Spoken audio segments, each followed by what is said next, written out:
the Wandmaker of Hogwarts. This video is purely for entertainment and does not infringe on copyrights or laws. The rights to the novel and image belong to the original author. We do not claim ownership. Don't like waiting and want to listen to this fanfic in full now? Subscribe to our Patreon, where you'll find the best fanfics.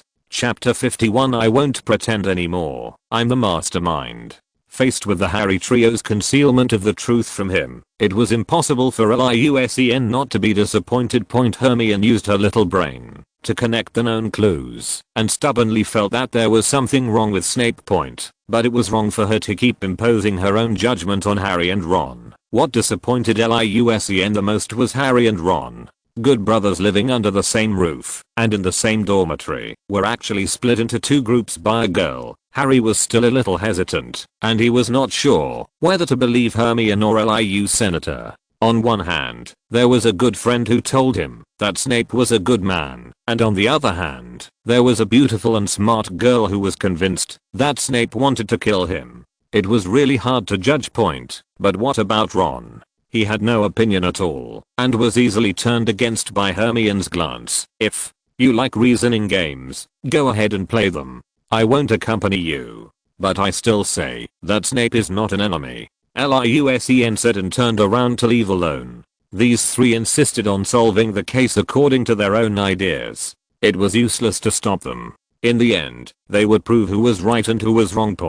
But Hermione insisted at this time, because Snape is yours. Liu Sen stopped and looked back with a questioning look on his face. Hermione continued, Snape is the Galactic Group's potion master. You don't deny that, do you? Liu Sen sighed and said, I won't deny it. He is our special alchemist, developing cutting-edge healing potions. But, Hermione said to Harry and Ron before Liu Sen finished speaking, did you hear that? He admitted it. So what did I say? They are in the same group. Liu Sen wanted to leave, but he didn't expect the other party to keep going and even drag himself into it. How can you tolerate this?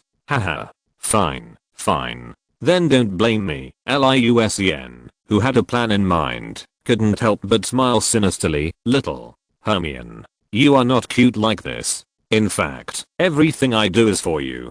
Liu Sen said with a wronged look on his face. After these words were spoken, the three of them were stunned, and Hermione, the person involved, had a face full of question marks. Liu Sen walked slowly to Hermione, looked at her tenderly, and moved her chin with his finger and said, from the first time I saw you, I was deeply attracted to you. Your beautiful hair, your every frown and smile are all deeply imprinted in my heart. Hermione was stunned for 2 seconds before she backed away, blushing and stammering, what are you talking about? Liu Sen turned his back, looked out the window and continued, I'm not as famous as Harry, nor do I have Ron's distinguished family background and pure blood origin, so I worked hard to study and strive to make you smile. But I failed. But I didn't give up. I used all the resources to package myself, started a company, do research and development, just to let you see my ability, see my ambition. But you, Liu Sen turned around and took a few steps back to face the three of them. He covered his heart with one hand and pretended to be in pain. He pointed at Hermione and said, but you ignored me. I hate you. It was Harry and Ron. They stole your heart. Stared at by Liu Sen's angry eyes, Harry and the others immediately waved their hands to deny. It's not me. I didn't. There seemed to be fire burning in Liu Sen's eyes, and he said viciously, it's you too. So I have to get rid of you. Only then will Hermione return to my arms. He slowly clenched his fingers, and the joints made a creepy crackling sound. I bribed Hagrid to hide the three-headed dog, and then I found a chance to trick you in. Ron was sweating profusely, but he discovered the problem and couldn't help but interrupt. But the three of us went in together. You almost killed the three of us. You even didn't let Hermione go. Liu Sen smiled sinisterly and said, hey, I've let the three-headed dog smell the scent of Hermione's hair a long time ago. It won't hurt my beloved Hermione. It will only tear the two of you apart. My good roommates. The three of them suddenly shuddered and took a step back together. Liu Sen continued, but I didn't expect you to run away. But it doesn't matter. I bribed Snape again. and organized a dangerous skiing competition. All to eliminate you. In this way, I can have you. At this point, Liu Sen had walked up to Hermione again, put his hand on her chin, and looked at her affectionately. The series of confessions shocked Hermione. The information contained in them was extremely terrifying when you think about it carefully. The three of them were frightened for a moment. Liu Sen had already grasped the spare magic wand behind his back at some point and instantly lit up a dazzling beam of light. Watch out for the sword. A sword swept across, and the three men had no time to react. After 3 screams, Liu Sen said slowly, "What I can't get, no one else can get." Ron covered his abdomen in fear and bent down subconsciously. But 2 seconds later, he touched his abdomen and found that there was no wound at all. His body was not cut in half by the indestructible thunder flame lightning sword. Harry and Hermione also reacted at the same time and looked at each other in confusion. Everyone was surprisingly unharmed. When I looked up again, I saw that Liu Sen had run more than 10 meters away and was out of sight point, but before they could chase after it, they immediately heard something rolling towards them at their feet, followed by a crisp crackling sound. Ron looked down, and his eyes widened. He shouted in panic, "Run! It's a dung bomb!" Bang! With a muffled sound, the location where the 3 people were was immediately covered by thick green mist. The 3 people, covering their mouths and noses in pain, supported each other and escaped from the green fog in a panic, but suddenly stopped. They lowered their heads and smelled their bodies with question marks on their faces, revealing expressions of disbelief. Harry was the first to speak. "Matcha flavor." At this time, the communicator in Ron's pocket rang. He asked Hermione and the others, "It's Liu Sen. Should I answer it?" Hermione snatched it away, and after the call was connected, she shouted, "What the hell are you doing?" Liu Sen laughed loudly on the other side. "Ha ha ha ha. I was dying of laughter when I saw you guys just now. I made up a story and actually scared you 3 idiots. Especially you. I really should have recorded what happened just now. Ha ha ha ha. What's the point of investigating with this IQ? Don't play reasoning games. Ha ha ha. Cough cough. I can't hold it anymore. I laughed so hard. By the way, do matcha bullets smell good?" Harry and Ron both breathed a sigh of relief. It was great that their roommate wasn't a perverted conspirator. They were almost scared to death just now. Ron interrupted, "So your love for Hermione and your desire to destroy both of us lies." Liu Sen thought for 2 seconds and said in the same gloomy tone as before, "Heh. Of course." After a pause, he switched to his normal voice and said cheerfully, "I lied to you. Hermione is not cute at all. I leave it to you." Ahahaha. Ahahaha. Damn. Liu Sen. Just wait for me. French right.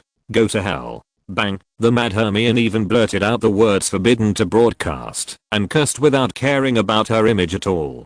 Finally, she smashed the communicator into pieces. Ron helplessly watched Hermione walk away roaring and gritting her teeth. Then he looked down at the broken communicator with a distressed look and said in a trembling voice, "This is mine." Chapter 52. Turn left to the Screaming Shack. Turn right to Liu Sen 039's house. Ahahaha. Late at night, Liu Sen couldn't help laughing out loud in the dormitory when he thought about the scene of scaring several people.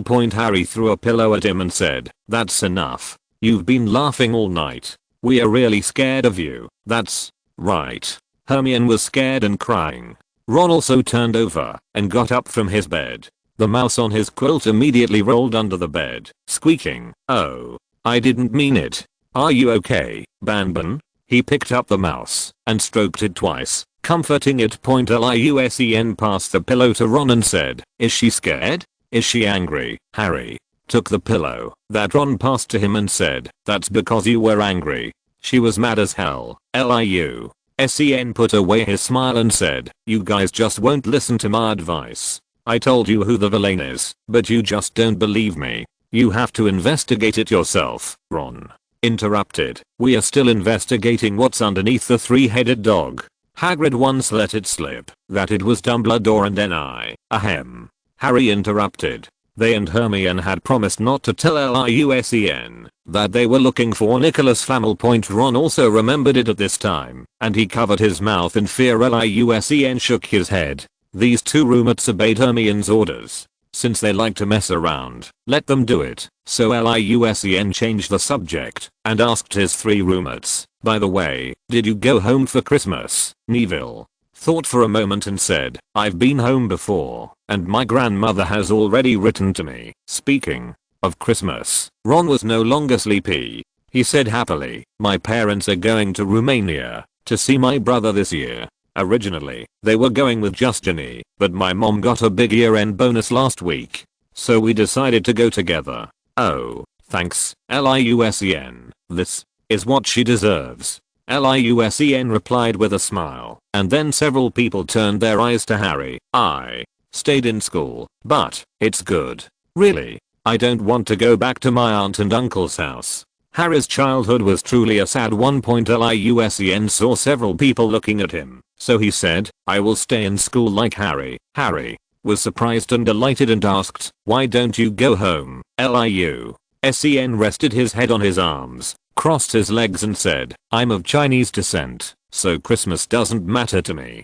Besides, my family is moving, and I don't know when we will be done moving. Later, when they were compiling the list of students who were kept at school, no one knew how Malfoy knew that Harry would not go home. He deliberately shouted when Harry passed by, some people are so pitiful. They can't even go home. They are such poor bastards that no one wants them. He was mainly resentful of Harry for causing Slytherin to lose the Quidditch game, but unfortunately Liusen also heard this. Ah, you talking about me? I'm staying in school too. Liusen said coldly as he stood in front of him. Malfoy was startled. He swallowed, tried his best to smile and said, sorry, I was talking about Harry. Then he quickly called Crabbe and Goyle to leave the scene quickly.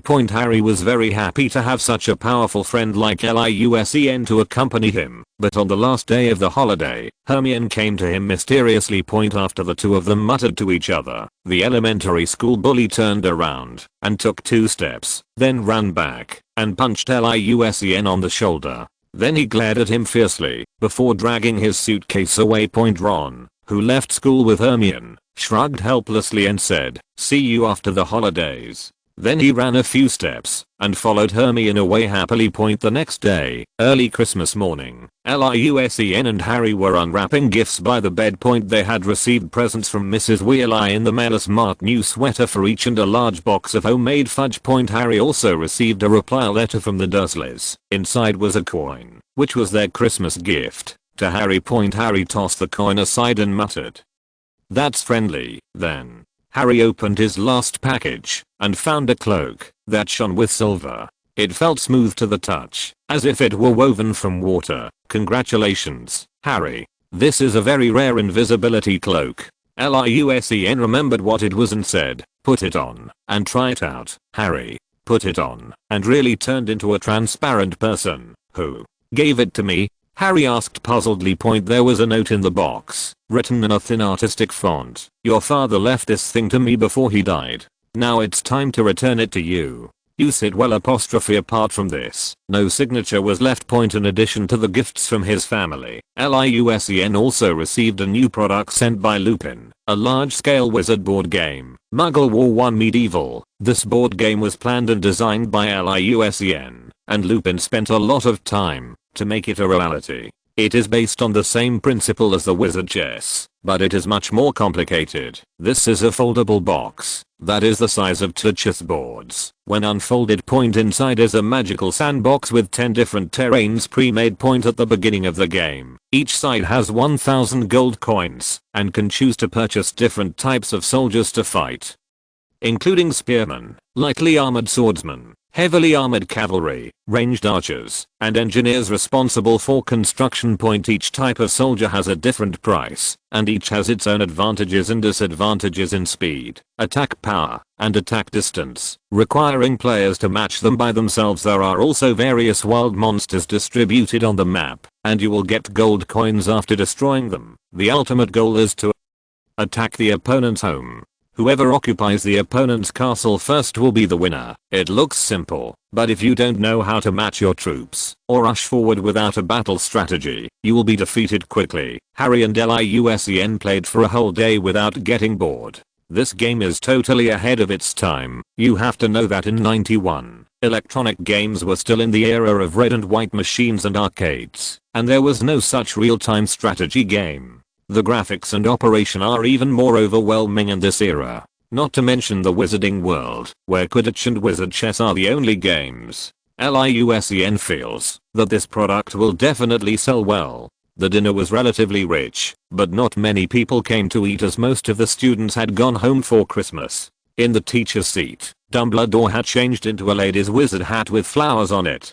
Professor Flitwick was telling him jokes, making him giggle. The auditorium was decorated gorgeously and festively, with 12 huge Christmas trees, all hung with beautiful decorations. The little wizards would occasionally set off salutes with streamers and toys, and the sound was as loud as grenades. LIUSEN and Harry also pulled a few, and Harry pulled out a new set of wizard chess from them. But he thought the Muggle War was more fun. Just as Harry was about to eat heartily, LIUSEN stopped him. Eat less. There will be another meal later. In the absence of Hermione, Harry decisively chose to trust his roommate. After the two of them had eaten at the dining table for a while, LIUSEN looked at the time and felt that it was about time, and they had also shown up in front of the professor. So, after packing up some special snacks, he took Harry out of the hall. When they were in a deserted place, Harry couldn't help asking, "Where are we going? What did you mean by another meal?" LIUSEN had brought Harry to the gate. He took out Harry's invisibility cloak from his school bag and said, "Come on, put it on, Harry. I'll take you to a good place." Harry was never lacking in adventurous spirit, and he didn't care about breaking school rules, so he put on the invisibility cloak without a second thought. LIUSEN took out a talisman from his pocket, activated it, and slapped it on his body, and then he disappeared into the air. Invisibility charm. It's a bit complicated. I only learned it recently. The two invisible men quietly slipped out of the door and walked outside. After a while, Harry had to stop and asked in horror, "LIUSEN, there is a humping willow in front. We can't get any closer. Where are we going?" LIUSEN was well prepared.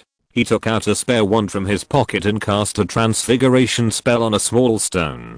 The stone turned into a mouse, nimbly dodged the branches of the humping willow, and pressed the raised scar next to the tree hole. Suddenly, the humping willow seemed to be under a petrifying spell, and could not move at all. With Harry stunned, the two successfully entered the tree hole. It was pitch black inside, and you couldn't see your hand in front of you. LIUSEN immediately took out the spare magic wand, fluorescent, light, shining. A ball of soft white light lightly separated from the magic wand and floated above the two people's heads, illuminating the path in the cave clearly. How is it?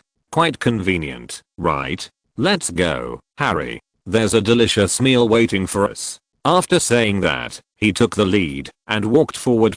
Harry asked more than once where they were going, but LIUSEN always kept the suspense and told him that there was a surprise ahead. When Harry was tired of walking, he finally saw LIUSEN stopped. Harry thought he had reached the end, but when he looked closer, he saw a fork in the road. LIUSEN identified that the path on the right was near and should have been dug not long ago. This way. Almost there, sure enough. After walking about 10 meters forward, there were clean and tidy steps and a door with the light on. LIUSEN smiled and said, "Please bring Harry. Welcome to my home, Harry." What? A few minutes later, the two sat down at the dining table. The table was filled with a wide variety of delicious food, many of which Harry had never seen before. LIUSEN smiled and said, "Merry Christmas. Let's have dinner." "You're welcome, Harry. It's just like home." Julie adjusted the countdown on the camera, quickly ran back to her seat, and said to everyone, "Look at the camera.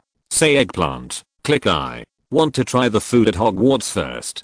Don't snatch it from me," Uncle Bell said as he picked up a piece of chicken pie that LIUSEN and the others brought and tasted it. Harry was still a little confused. How did the castle turn into a modern house while he was walking? And there were lights outside the windows. It wasn't a compressed space. Harry asked the question in his mind. Liusen, what is going on? How did we get to your house? Is this some kind of teleportation magic? Liu.Sen chuckled and said, it's not magic. We came to Hogsmeade Village through the secret passage under the Homping Willow. My family just bought a new house here. We can come over here often in the future. After hearing this, Harry was even more shocked. Not because Liusen's family bought the house so easily, but because Harry had already experienced his financial resources. What is shocking is the construction of a secret passage under Hogwarts. After hearing Harry's question, Belle smiled and explained, we dare not build a secret passage under Hogwarts.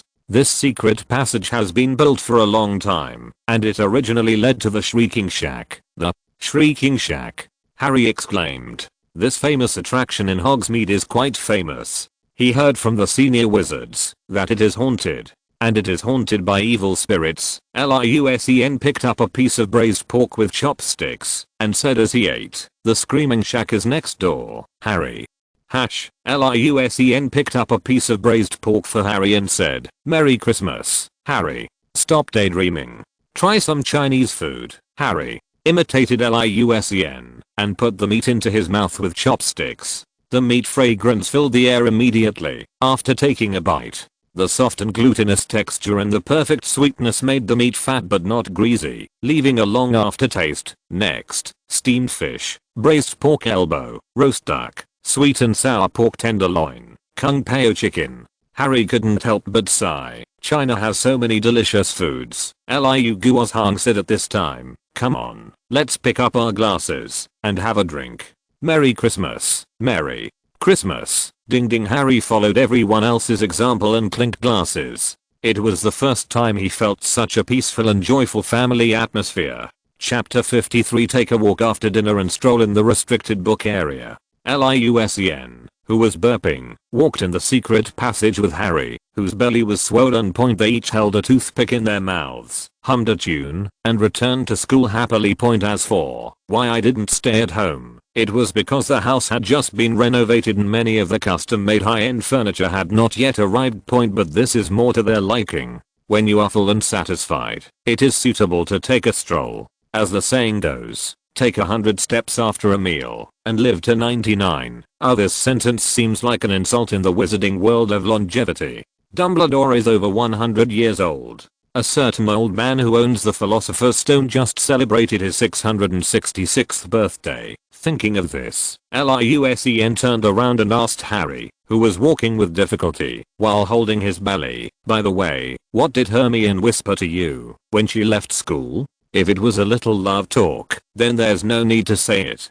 Haha. Harry blushed and quickly explained, no, we are not in that kind of relationship. She didn't say anything, but Harry thought he had just finished dinner at Liusen's house and was warmly entertained by the whole family. It would be really unkind of him to hide the secret and not say anything, so he hesitated for a moment and said, okay, we are investigating a man named Nicholas Flamel. The thing guarded by the three-headed dog is related to him. We need to know what Snape wanted to steal. Well, Hermione and Ron guessed it, but I think there was someone else who wanted to steal it. Maybe you are right. It could be Quirrell. Liu.Sen smiled inwardly. Finally he believed me. Why didn't you say it earlier? Why would you bother looking up a book about Nicholas Flamel? But just as he was about to speak, he heard Harry continue. We looked through hundreds of books and couldn't find who Nicholas Flamel was. Hermione suggested that I check the restricted section. When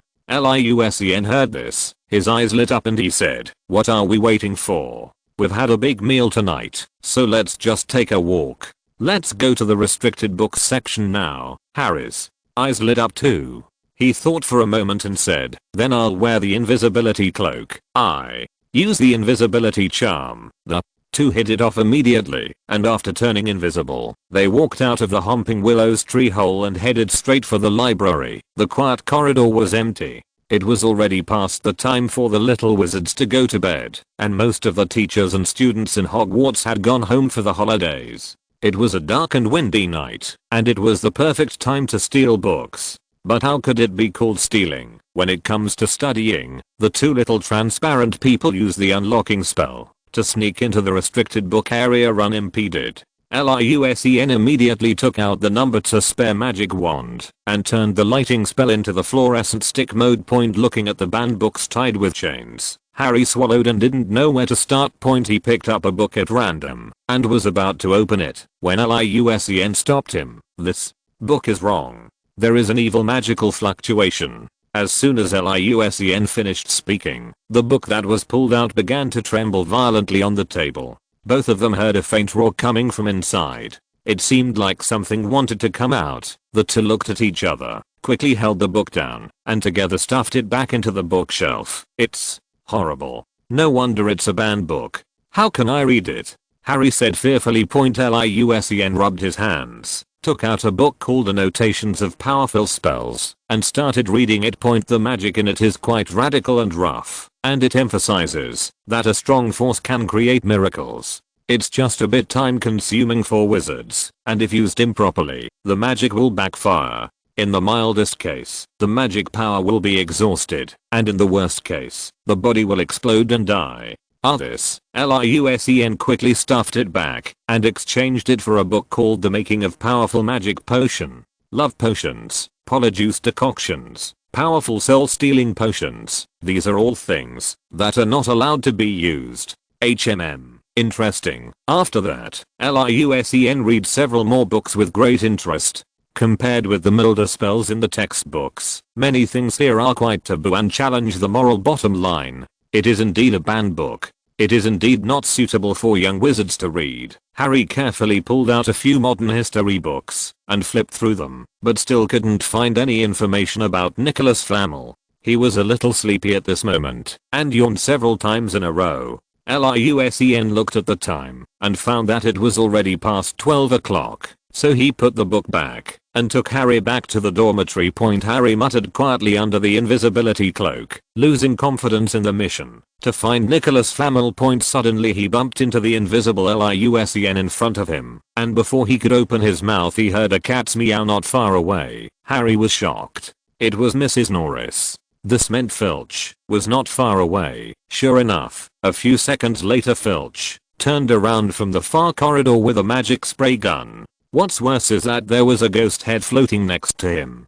It was Peeves. Liusen cursed in his heart. You are jointly enforcing the law here. As Harry's movement speed was a little slow, Liusen thought for a moment and whispered, let's find a place to hide for a while. You run first, and I'll follow you. Harry agreed softly after hearing this, and ran away in a random direction. Liusen followed closely behind him, relying on the other party's light footsteps, but I don't know whether the kitten's hearing is particularly sensitive or ghosts have some special way of perception. The law enforcement team always follows Liusen and the others. The two of them didn't know where they were at this time. There was a suit of armor on the side of the corridor, which was much taller than the one in front of their classroom. The law enforcement team was getting closer and closer to them. If they continued like this, they would be discovered by the kitten sooner or later, or run into by the running Peeves. Liusen suddenly had an idea. He took out a candy from his pocket and transformed it using a sound that only he could hear. Squeak. Filch no longer needs oil lamp lighting. The magic sprayer comes with built-in tactical supplementary light. When the light came on, Filch asked in confusion, rats? Wait a minute, Mrs. Norris. Rats are so dirty. You can't eat them. But the cat no longer cared about its owner's instructions and ran away after the mouse. Just then, Harry and the other boy discovered that there was a door on their left that was slightly open. They seized the opportunity and squeezed in sideways, being careful not to touch the door so as not to make any noise. After listening for a while and waiting for Filch and the others to leave, the two finally breathed a sigh of relief. Only then did they look around. This should be an abandoned classroom with many unused chairs and teaching aids piled in the corner, but both of their eyes were attracted by something on the other side of the wall. An object that was clearly out of place in the room and seemed to have been placed there temporarily for some reason. An extremely gorgeous mirror. The mirror is very large, almost reaching the ceiling. The entire frame is golden with gorgeous carvings. The lower temples are in the shape of two eagle claws. Unique and imposing. There is a line of words on the top of the mirror, which looks like English, but looks very weird. Harry took off his invisibility cloak and walked to the mirror curiously. He had never seen such a magnificent mirror before. Soon he showed a look of shock, because in the mirror, there were people standing behind him. After pondering for a while, Harry excitedly discovered that those were all his family members. The tall, thin man with glasses on the left has the same hair as Harry, and he is his father. The beautiful red-haired woman on the right has the same eyes as Harry. She is his mother. The people behind him also greeted him kindly. They were his grandparents and many relatives. Liu Sen. Come and see. Harry shouted to Liu Sen excitedly. See. My family. I can see them in the mirror. Liu Sen then realized what was going on and understood the words on the mirror. It was a sentence on the mirror. What I reflect is not your face, but the wish in your heart. This thing is a magical creation that can reflect people's inner wishes. The mirror averized. Chapter 54 Mirror averized. After recognizing that this was the mirror averized, Liu Sen suddenly understood everything. They were inexplicably found by Filch and his crew and happened to enter this room. It was all arranged by a headmaster who wished to remain anonymous. He patted Harry's shoulder and was about to tell him, I'm sorry, what you saw was an illusion. But when the words came to his lips, he saw tears in Harry's eyes and thought that he had never seen his parents and relatives, let alone felt the warmth of home for a day, so he swallowed the words back. Then he said, really? Let me see. Harry excitedly introduced the person in the mirror, but he didn't know that Liu Sen next to him was invisible. Harry put his hand against the mirror, but there was only cold glass. At this moment his heart seemed to be gripped. How he wished he could touch his loved ones inside. It was not until the second half of the night that Harry turned around and found Liu Sen sitting cross-legged behind him, writing something with a pen and paper. Harry stretched his numb hands and feet, checked the time, and said in surprise, it's so late. He was reluctant to leave and even wanted to live here. Seeing Harry finally leave the mirror, Liu Sen closed his notes, took out the prepared concentration talisman, stuck it on his body, and then stood in front of the mirror. Just now he had been analyzing the principle of the mirror averized. Since this mirror can reflect people's most urgent wishes, it must have a strong mind-reading function. So as long as you use a prop that blocks your thoughts, the mirror will become ineffective. What effect will this have? Liu Sen stood in front of the mirror with a wicked smile, and then he saw himself wearing Iron Man's armor and flying in the vast universe with endless interstellar battleships behind him, waiting for his dispatch. Well, it's pretty cool. Bullshit. What the hell is this? And how can the mirror read my thoughts? Liu Sen took a step back from the mirror in shock and left the range of the magic. Harry was getting a little sleepy. He wiped his eyes and asked, did you see your family too? Liu Sen blinked and said vaguely, I see that I have money ability. Harry showed a puzzled look and said, you already have it. Then didn't you see your family? It's strange. Why can I see it? Liu Sen thought that the effect of the talisman might not be strong enough and it just interfered with the mirror, causing it to make a wrong judgment. So Liu Sen drew a concentration talisman more carefully and meticulously, and this time stuck it on the back of his head. Should I be able to block the mirror's mental detection this time? He stood in front of the mirror again. The image blurred twice and then became clear. There is no longer the universe or the galaxy, and there are no more armor or fleets. This time Liu Sen saw a mountain of gold and found himself sitting on a throne on the mountain. This scene seems familiar. It seems to be the treasury of the Dwarf Empire in the movie The Hobbit. But it is even more magnificent than that. The golden mountain is endless, and the golden brilliance is intoxicating, and on the top of the tall golden mountain stands a throne made entirely of gold. Standing on both sides of the throne were many top actresses that I had seen in my previous life, posing and making coquettish gestures. Liu Sen, sitting high on the throne, is surrounded by girls on both sides, including the hot versions of Hermione and Ginny. What the hell is this? Liu Sen closed his eyes, controlled the distracting thoughts in his mind, and tried to calm the desires and greed deep in his mind. After thinking for a while, he took off the concentration talisman on his body and slapped it directly on his forehead. When he opened his eyes again, the scene in the mirror changed again. At first, the mirror was just like an ordinary glass mirror and there was nothing unusual about it. But soon, Liu Sen in the mirror took out a flying broom from behind and rode on it lightly. He flew 2 circles flexibly and gracefully. Liu Sen is angry. It's infuriating, isn't it? Such experiments are intended to verify the working principle of the magic mirror. The good news is, the principle makes sense. The mirror reads people's innermost desires through magic similar to legilimency, and then displays a scene. The bad news is, the concentration talisman is not very effective against Western mind reading magic. After Liu Sen knew this, he was so panicked. He thought that the concentration talisman had perfectly concealed his thoughts, so he was bold enough to show off in front of Dumbledore and Snape, and he didn't know how much of his thoughts were exposed. It's useless. It's useless. The next day, Harry was restless all day, waiting for the night to fall.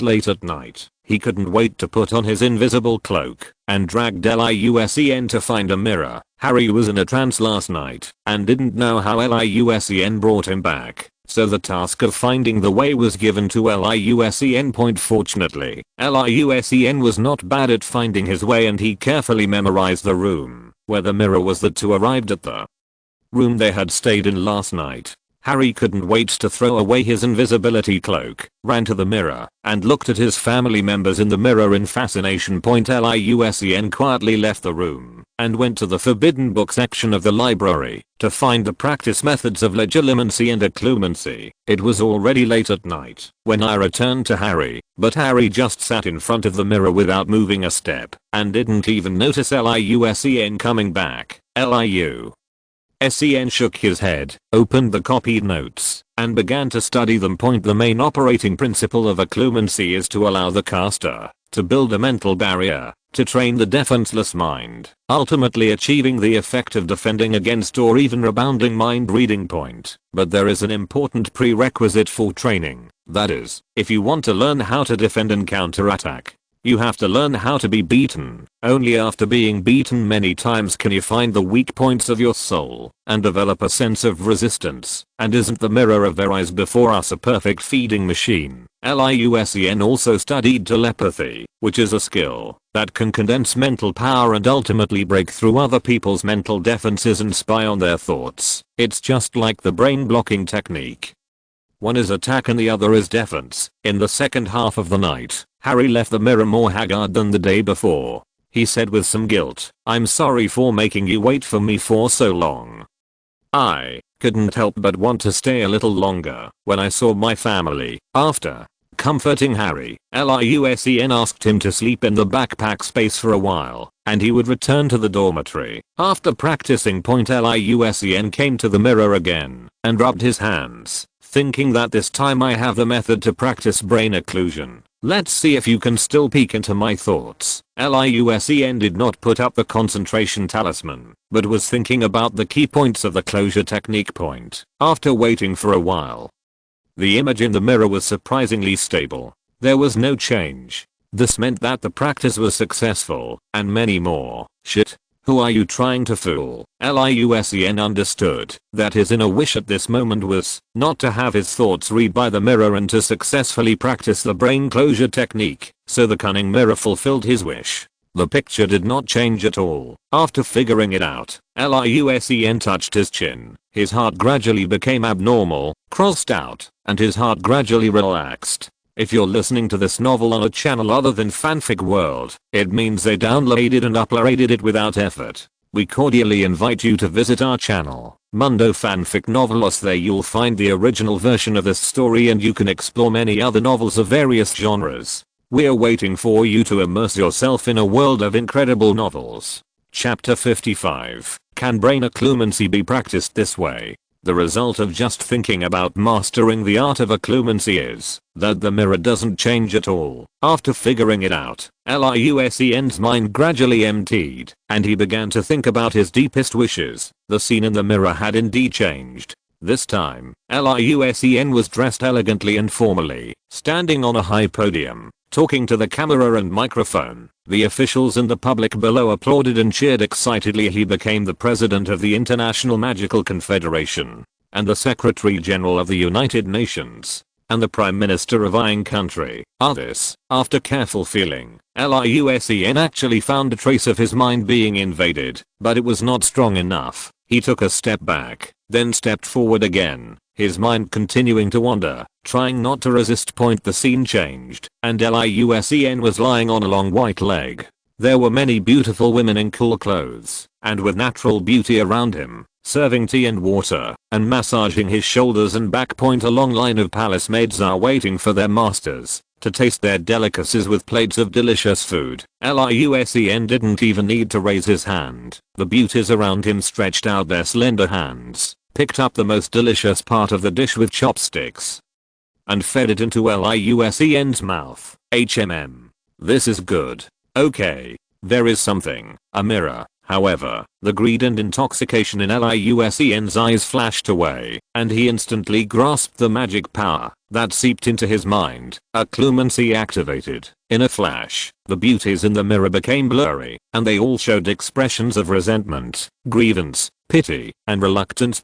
It's like a wife discovers that her husband has done something wrong outside. That expression, those tears like rain-soaked pear blossoms. It's impossible to resist without some courage. Only after the image completely disappeared did Liu Sen sit on the ground, sweating profusely and gasping for breath. After a short rest, Liu Sen stood in front of the mirror again. This time, Liu Sen consciously tightened his mind so that the magic mirror could only see part of his heart, and made the magic mirror think that was all. The picture distorted for a while, and it seemed that it was impossible to monitor what Liu Sen's innermost wish was. But under Liu Sen's deliberate control, the picture gradually became clear. This is a modern room, not big, but filled with many figures and comics. A single bed, a computer with ordinary configuration. This is Liu Sen's home in his previous life. The person in the mirror is playing games. Although this was not Liu Sen's wish at all, Liu Sen blocked most of his mind and made this option the only one.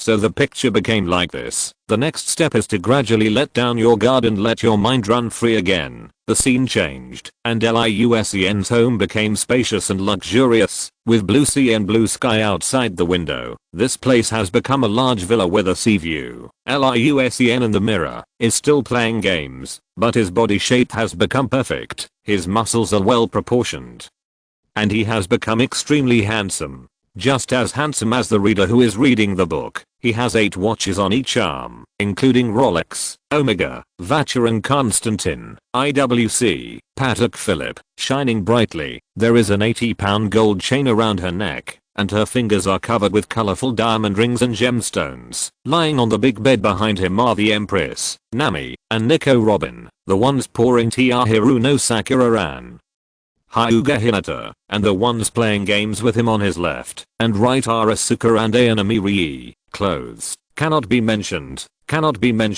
What can I say about this illusion? It has flaws, but it's pretty good. Not bad. Zioa. After watching for a while, Liu Sen decisively activated the brain occlusion technique.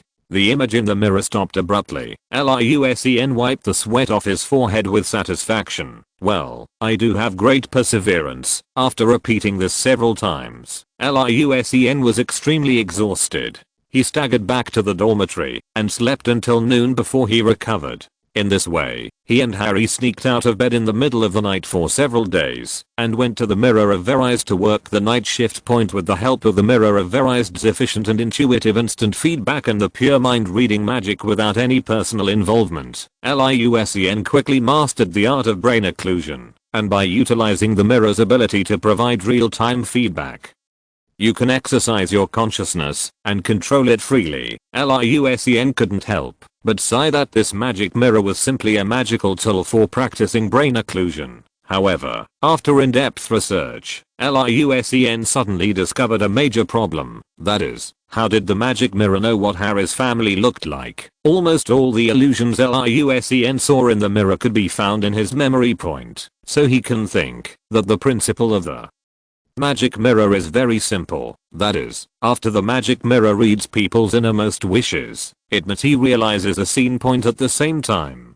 make reasonable supplements to achieve a realistic effect, but Harry's situation is terrifying. When you think about it carefully, he has never seen his parents, let alone his grandparents and many relatives. Even now it is difficult to find photos of his family. How does the magic mirror show that? Unless the mirror can call up ghosts from the underworld, or can cross the barriers of time and space, and record the image of the characters. Thinking of this, Liu Sen took a deep breath. Isn't this mirror a divine weapon? But as Liu Sen's research on legilimency and occlumency deepened, he finally uncovered the secret. So Liu Sen asked Harry what his mother looked like in the mirror. Harry answered this question without hesitation, because he would never forget the scene in the mirror. But when it came to the details, Harry was stuck.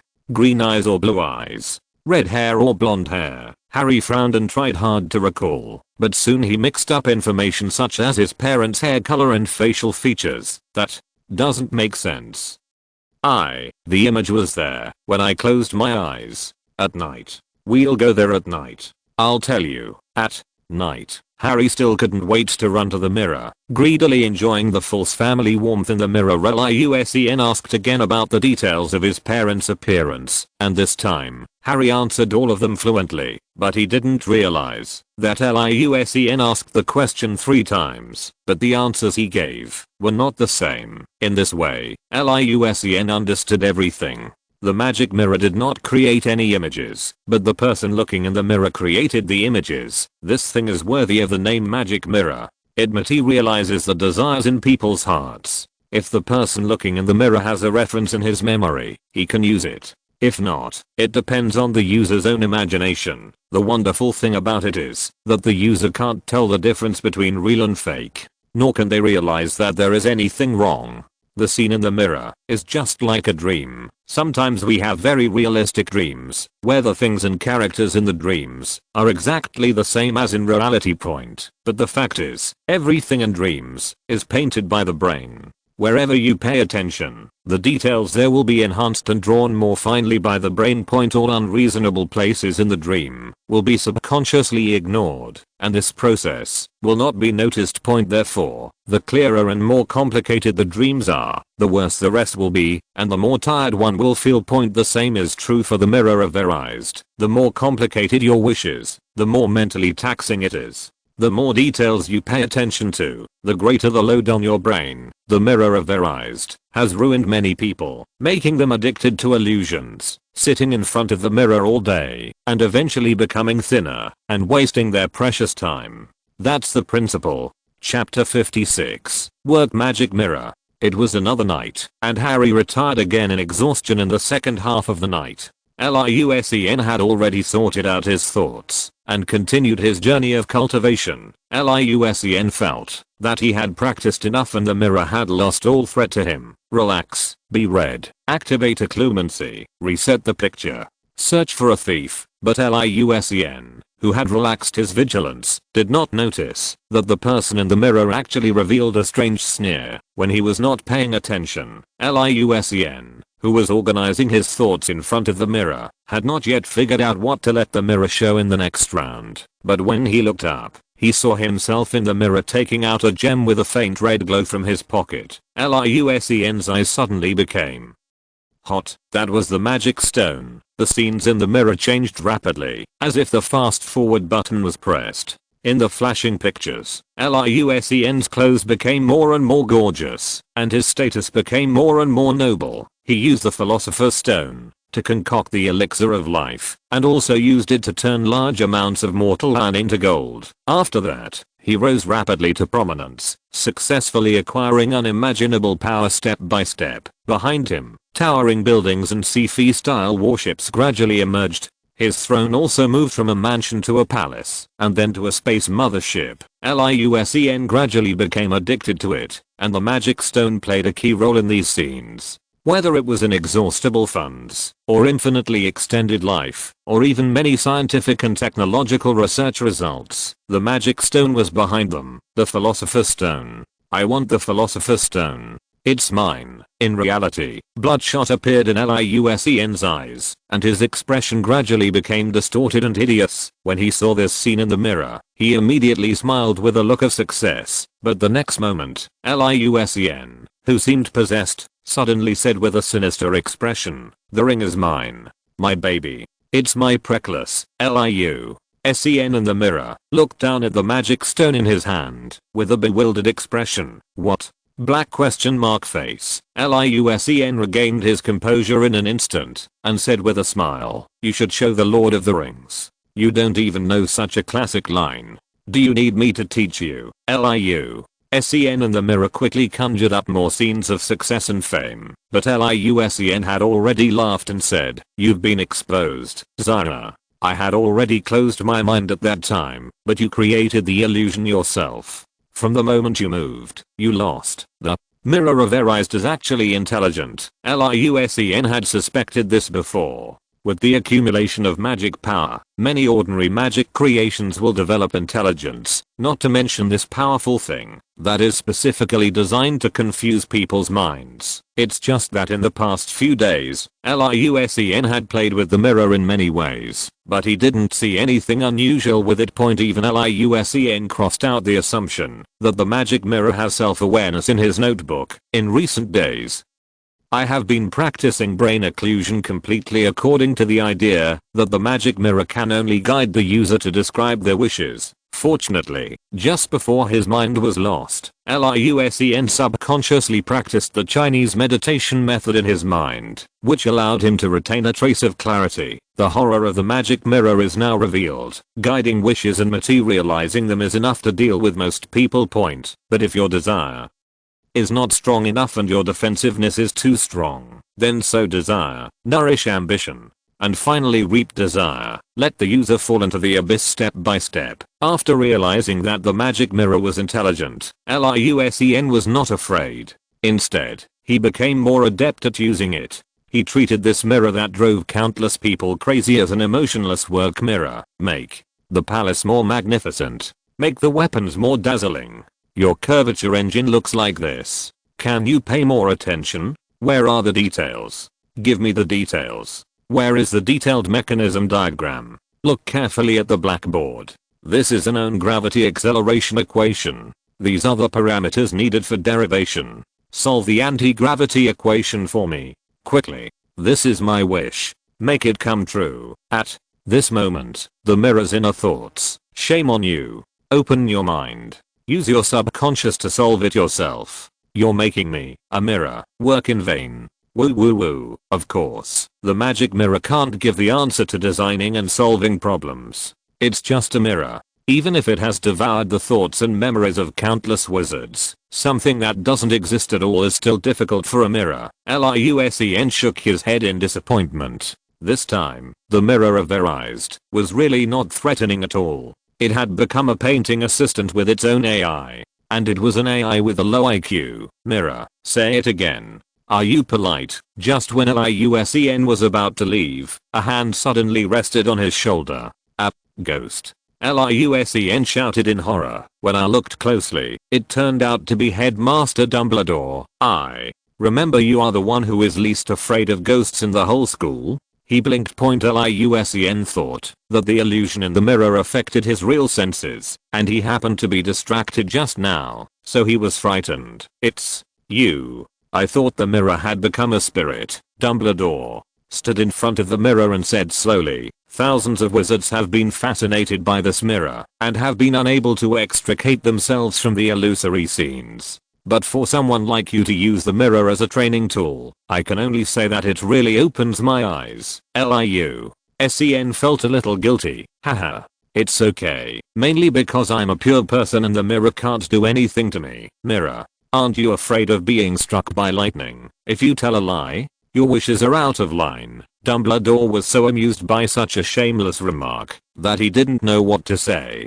He turned his head to look at the backpack on the ground and said, I have been keeping an eye on Harry. He endured hardships that other children of his age did not have, and had no family, and no happy childhood. I was worried that he might go the wrong way, so I turned a blind eye to his mistaken entry into this room. mainly to let him have more good memories in his heart. Liusen thought, did we go the wrong way? Are you sure this wasn't arranged by you? Dumbledore ignored Liusen's strange look and continued, I originally only wanted to let Harry look at the mirror twice before moving it to another place, but I didn't expect you to find a special use for it. So I have been watching these days to see how far you can go. Liu Sen thought to himself, I have already mastered the art of brain occlumency. Wow, hahaha, but at this moment, Dumbledore tilted his head and winked at him mischievously. Liusen's hair stood on end, and he asked in a trembling voice, you still know what I'm thinking? Dumbledore shook his head and said happily, I didn't probe your thoughts just now, but your thoughts are all on your face. Liu Sen was stunned and touched his face in shock, a little unconvinced of what the principal said. He narrowed his eyes and stared at Principal Dumbledore for a few seconds to confirm, really, that's absolutely true, but your magical talent is indeed very good. You have learned the brain blocking technique in just a few days. This is rare. Dumbledore praised sincerely. Liusen frowned and said, it's not bad. This thing is still very difficult to practice. I don't know if I can be considered to have learned it. As soon as the words fell, Liusen suddenly felt a throbbing in his heart, and a sense of alertness made his hair stand on end. He vaguely felt a weak detection force coming from Dumbledore. The brain block technique suddenly started to work at full capacity, blocking the detection outside his mind. Dumbledore said softly, very good. You don't have to worry about it. From now on, as long as you are not defenseless in front of outsiders, no one can see your heart without alarming you. As soon as the principal finished speaking, the prying power that Liusen felt suddenly disappeared. It was the principal who was helping him with the experiment. After Liusen experienced the pure power of telepathy, he felt a little relieved. But he was more confused, so he asked directly, but Principal Dumbledore, you knew I was practicing occlumency these days. Why didn't you stop me? Don't you want to see what I'm thinking? Dumbledore thought for a moment and said, Harry has his own destiny, but your appearance has given me more possibilities. I think, instead of pessimistically accepting the arrangement of fate, it is better to take the initiative to push the trajectory of fate in the direction we want. This is what you taught me. Right, Liu.Sen understood something in his heart. Old Deng wanted him to help little Harry more. He saw hope in him. But facing Voldemort directly, he was unsure. At this time, Dumbledore returned to the mirror again. Liu-Sen did not ask him what he saw, but if nothing unexpected happened, he should have seen Grindelwald or his deceased sister. Dumbledore sighed imperceptibly, and then said, for you and Harry, this mirror has completed its mission. I will move it to another place tomorrow. Remember to help me persuade Harry that it is useless to indulge in false dreams and forget the real life. Well, it's so late, old man. I'm going back to sleep. Liu-Sen looked at his backpack, turned around and said, why don't you talk to him in person? But when he turned around, the principal had disappeared. Chapter 57 Harry 039's New Wish. Dumbledore gave the task of persuading Harry to Liu-Sen and ran away. However, Liu-Sen touched his chin and told Harry the next morning, you won't be able to see the mirror anymore. Don't be sad. It would be better to let him come out now to say goodbye and play for a while. Liu-Sen did what he said and went down the stairs in the backpack and poked the sleeping Harry. But after being immersed in the illusion of the magic mirror for so long these past few days, Harry was already very tired mentally, and it was now the late night, so he slept very soundly. Liu-Sen increased his strength and said as he shook, little Harry, get up, get up. Why are you sleeping? Get up and have fun. Seeing Harry opening his eyes with difficulty and still looking dazed, Liu-Sen began to draw talismans. After a while, Chinese runes lit up on his hand and slapped Harry on the head. Harry shuddered and sat up. He felt as if a glass of cold water had been poured over his head. At the same time, his limbs and bones felt numb, and he instantly became alert. Woke up. What happened just now? It's so cold. Why am I not sleepy anymore? A refreshing charm. A must-have for staying up late. Just a simple touch of the charm will keep you energetic for the whole day. The effect is pretty good, right? I can draw more and sell them to seniors who are cramming for exams. I'll get more when I go back. Oh, by the way, come up with me, Harry. The two returned to the outside of the backpack, and Liusen asked Harry to stand in front of the mirror again. He told Harry that the headmaster had just left, and Harry asked with a little uneasiness, the headmaster didn't punish us, did he? No, but he asked me to tell you. Well, why don't I let you see it for yourself? Liusen said suddenly. Liusen walked to the mirror and stood with Harry. After adjusting his psychological defenses, he told the mirror what he wanted to see in his mind and emphasized, "This is my wish. Be smart and make it come true." After being trained for many days, Jingzi was succumbed to the tyranny of the little devil Liusen and was forced to start a new round of work. From Harry's perspective, the image in the mirror began to change. Harry's parents and family members hugged and kissed Harry and waved goodbye to him. Wait. Where are you going? Mom, Dad, don't leave me. Harry suddenly knocked on the mirror in panic and shouted anxiously. Immediately afterwards, Harry's family members emitted holy white light one after another, and bright halos appeared above their heads. Harry's tears immediately flowed down, and he stared blankly at his family members in the mirror floating up slowly. Above their heads, a mysterious and holy staircase appeared, with a golden door at the end. Harry's family members walked slowly towards the stairs with longing looks, turning back and waving to Harry every few steps. Their eyes were full of love and reluctance to part with Harry.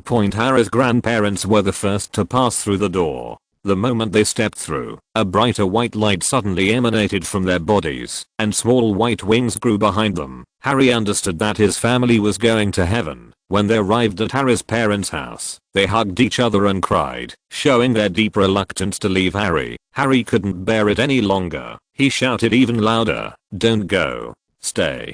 Don't leave me alone.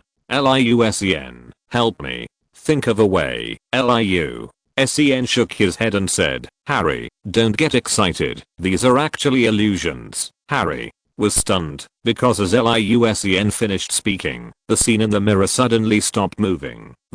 What's going on?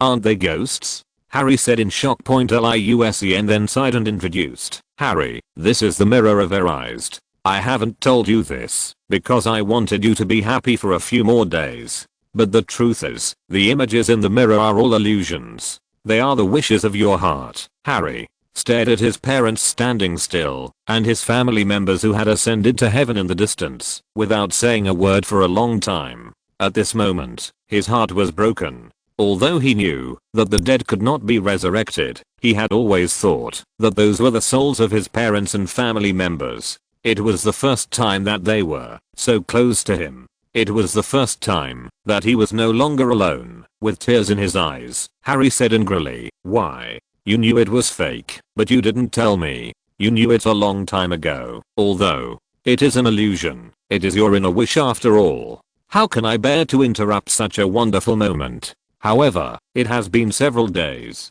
It is time for us to say goodbye to fantasy and return to reality. Say goodbye to your parents properly, Harry. I believe you can do it." After saying that, Liu-Sen took 2 steps back to leave more space for Harry. The scene in the mirror continued. After Harry tried to calm himself down, he looked at his parents and family reluctantly for a while. Then he waved goodbye to his parents and watched them step into the gate of heaven. Harry wiped away his tears, turned around resolutely, and dared not look at the mirror again. "Let's go," Harry said woodenly. Liu-Sen patted him on the shoulder and said, "Harry, you did a great job. Only by saying goodbye to the past can you move towards the future. Never forget the warmth you have felt in the past few days. Illusions are false and cannot be taken away, but memories and feelings are real. This memory and warmth are precious memories that belong only to you." The light returned to Harry's eyes, but he was still very lost. Liu-Sen continued, "Then this wish has come to an end.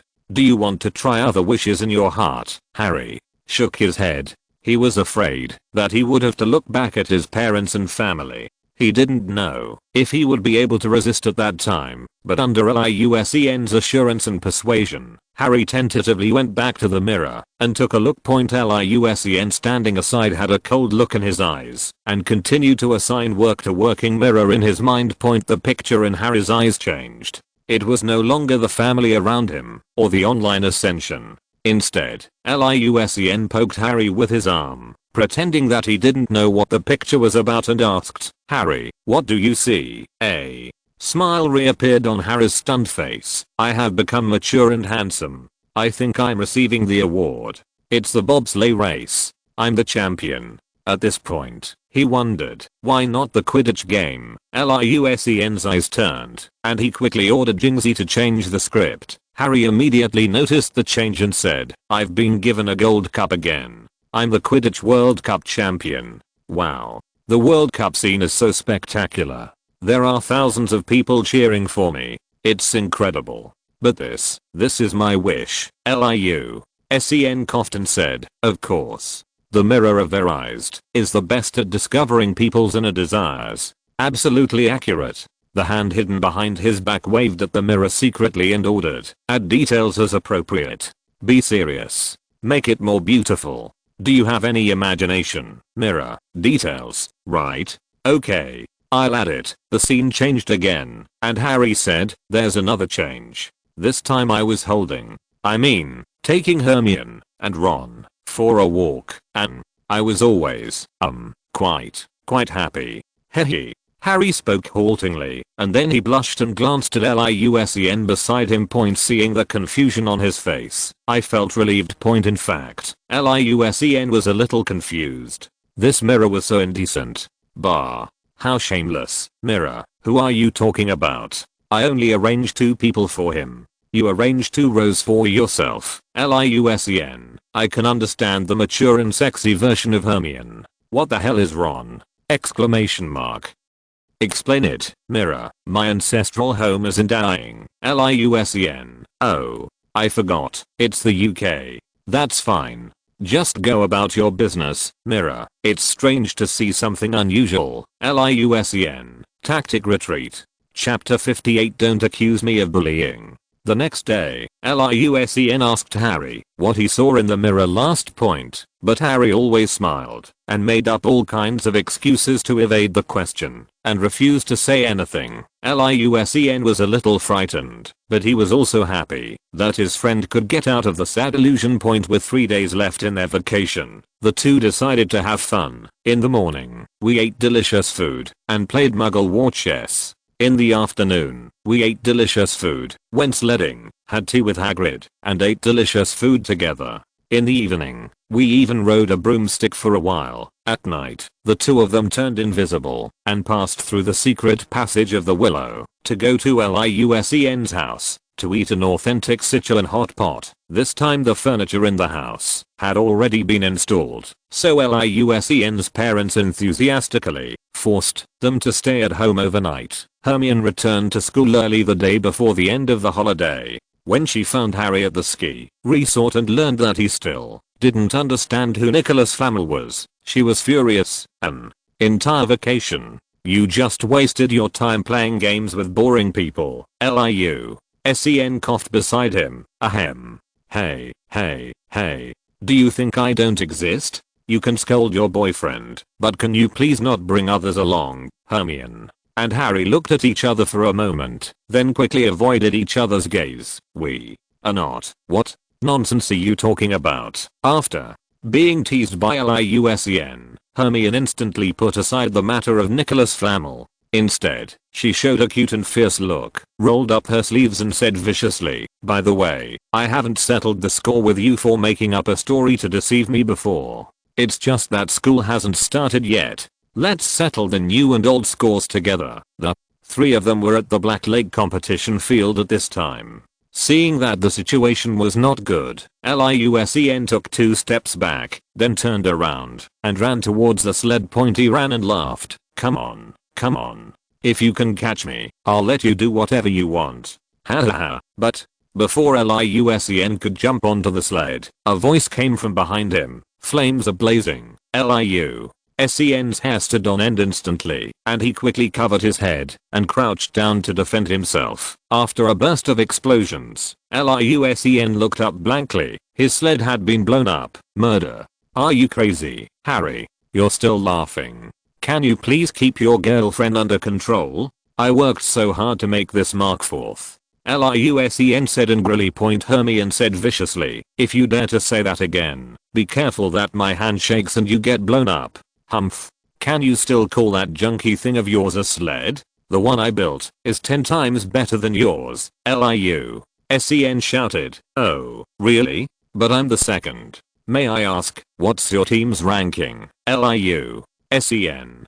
Don't be so complacent. You're just lucky. Let's compete again, if you have the guts. Hermione felt a little regretful after she said this, but she still stared at Liu Sen unwillingly, as if she wanted to overwhelm him with her momentum. Okay. Then let's compete on the spot.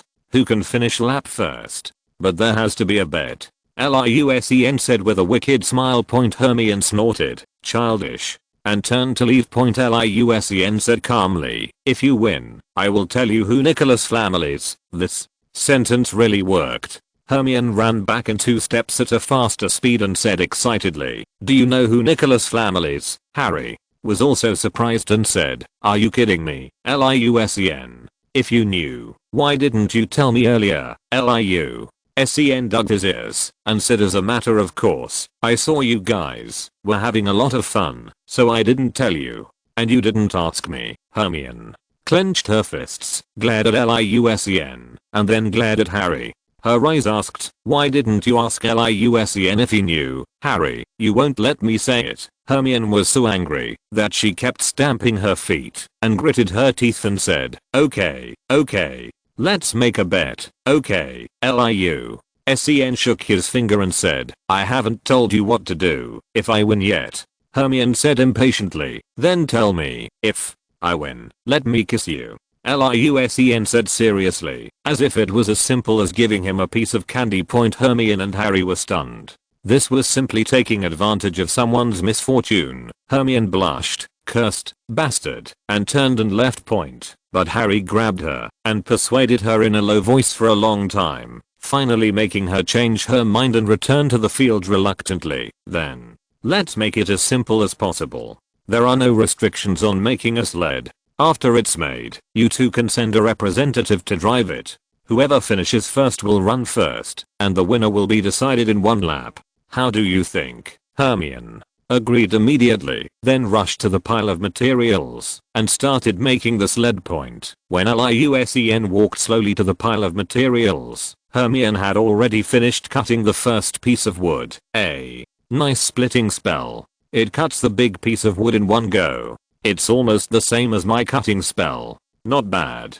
Liu Sen said as he crossed his arms and watched the fun. Hermione cast another spell, and several of the stacked pieces of wood were immediately firmly glued together. Although Harry had been cheering for Hermione, he couldn't help but ask, Liu Sen, why don't you start yet? Are you going to give up? Liu Sen yawned and said, I'm letting you guys go. I'm afraid someone can't afford to lose. Hermione, who was sweating profusely from working, immediately said angrily, who can't afford to lose? It's just a kiss, isn't it? I'm not a child. What's the big deal? I'll just treat it as being licked by a dog. Despicable. You would only think of such shameless things. She turned around and continued to wave her wand to create a sled, and said confidently, besides, I don't think we will lose to you. Humph. Do you want to compete or not? Or do you want to admit defeat directly? Liu Sen originally just wanted to delay for a while and ask Hermione to compensate him with a newly built sled, but since the other party was so confident, he also felt a little itchy. So he drew a talisman in his hand, stretched out his hand and grabbed and took a piece of the scraps that Hermione had cut off. Hermione concentrated on assembling it. Liu Sen grabbed the wooden board at the corner, used Chinese magic, used his fingers as a pen, and quickly wrote a few spells. Then he stepped on it and made a sword gesture. Go, Harry. Hermione, concentrating on enchantment. 5 minutes later, Hermione wiped her sweat and said happily, it's done. Come on, Harry. What are you still standing there for? Harry This, maybe, Hermione. What are you waiting for? Huh? Where's Liusen? Speaking of Liusen, Liusen has arrived. He has already slowly flown back from the Imperial wooden board on the other side of the track. Liusen jumped off the wooden board lightly, in a good mood. Knowledge is power. Looking at the two people who were stunned, Liusen smiled and said, "Why are you looking at me? This. Have you heard of the Chinese sword flying? It's almost the same idea. I just learned it." Hermione wanted to cry, but had no tears. She said angrily, "This is not fair. You cheated." Liu-Sen spread his hands and said, "I've already said there are no restrictions. You can even put your flying broom in there. This isn't a formal competition." Hermione lowered her head, her eyes a little red. Liu-Sen hurriedly said, Hey, don't be like this. I'll tell you directly. In fact, Nicholas Flammeles, wait." Hermione bit her lip with tears in her eyes. She made up her mind and said resolutely, "I will accept the loss. I always keep my word. You just want to kiss me? Humph. Shameless guy. Just kiss me." Chapter 59. Hermione is willing to accept defeat.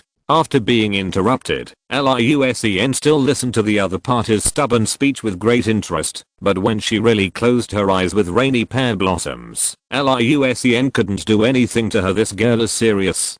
This? Kiss or kiss? Mehahaha. Turning around, he saw Harry running around in a panic, looking at a loss. Liu-Sen was shocked, and thought to himself, "Bah. Liu-Sen. Liu-Sen. You are so shameless to steal your brother's girl. Forget it." Liu-Sen signaled Harry with his eyes, and made dazzling tactical sign language with his hands, but Harry was completely confused, and couldn't understand a single move. Harry's black question mark face. Liu-Sen showed a disappointed look, then laughed like a pervert, and walked towards Hermione step by step.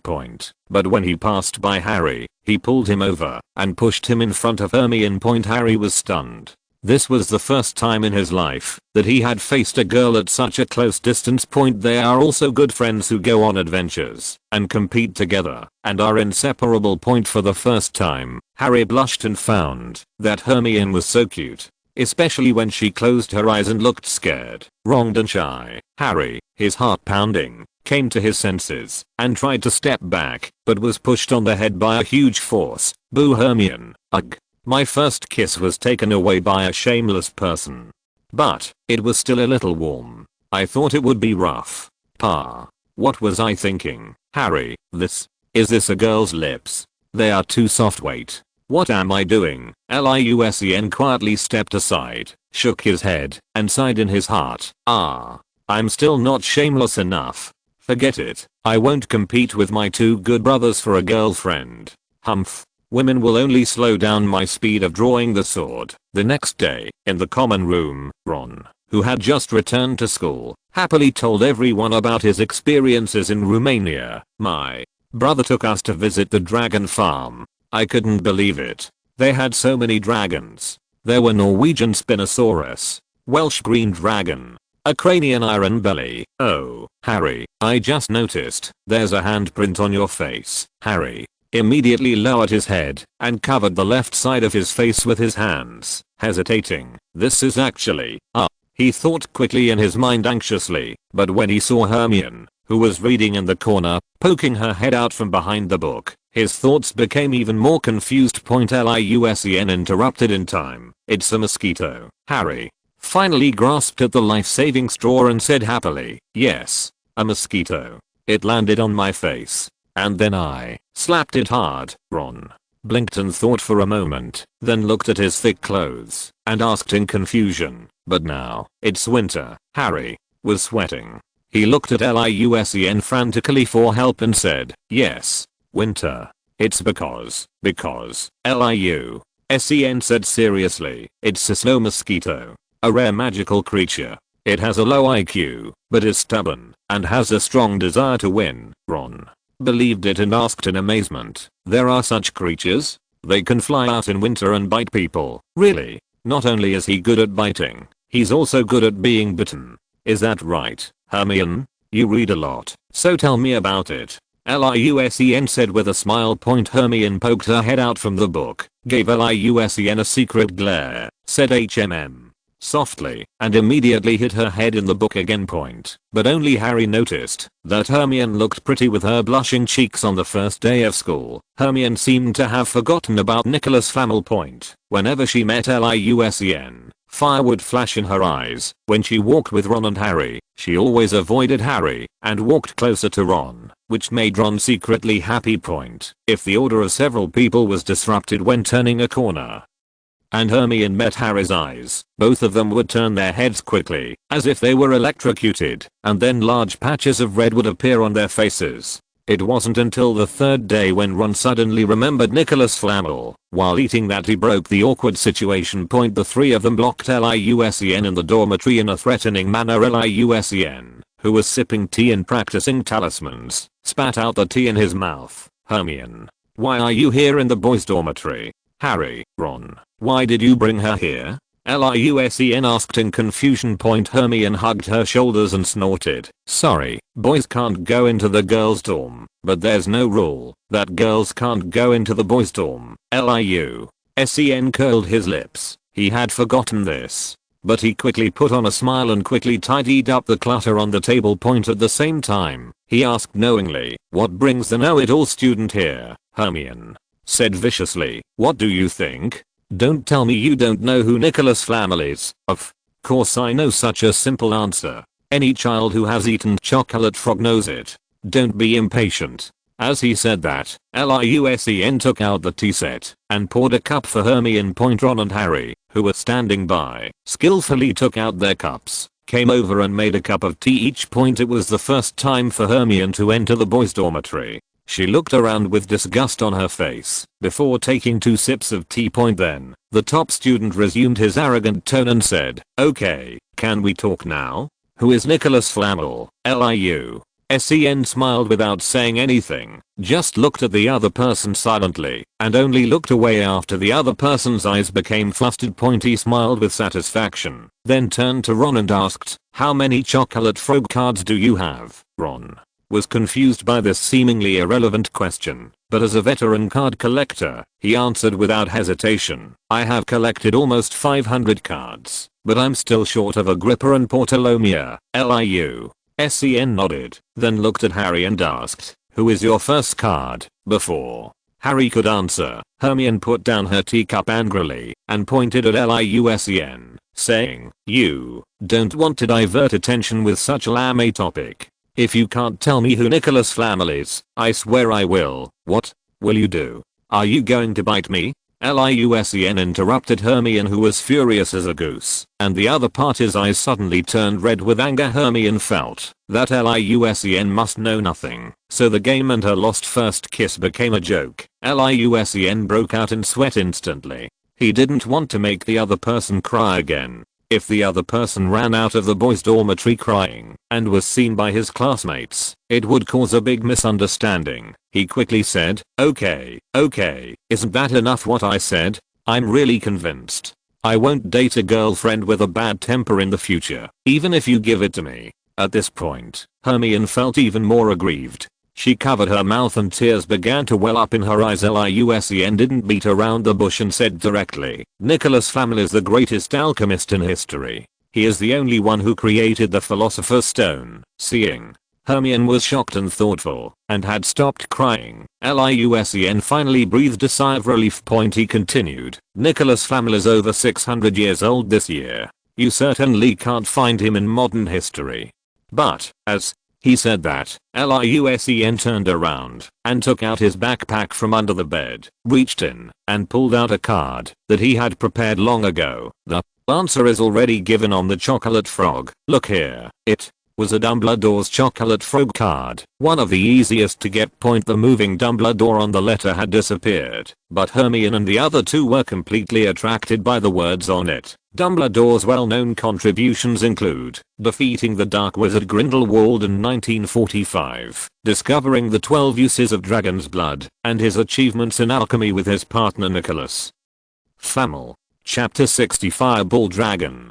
After figuring out who Nicholas Flamel was, Harry and the other two also understood what the three-headed dog was guarding, the Philosopher's Stone. The Philosopher's Stone is a magical alchemical artifact. This treasure can turn any metal into pure gold. It can also create an elixir of life, making those who drink it immortal. Nicholas Flamel just celebrated his 665th birthday. His wife is 658. Hermione and Harry were worried about the Philosopher's Stone, but they didn't know how to protect it, so they had to keep it to themselves. Ron, on the other hand, excitedly discussed the Philosopher's Stone with Liu Senator. What he valued most was the Philosopher's Stone's ability to create gold. He also mentioned a lot of things he wanted to buy. Finally, he excitedly said that, if he had endless gold, he would buy a Quidditch team, but Liu wanted a lot of things. Like his mother and uncle, he liked to buy real estate. With gold, he could buy land, build buildings, invest in research and development.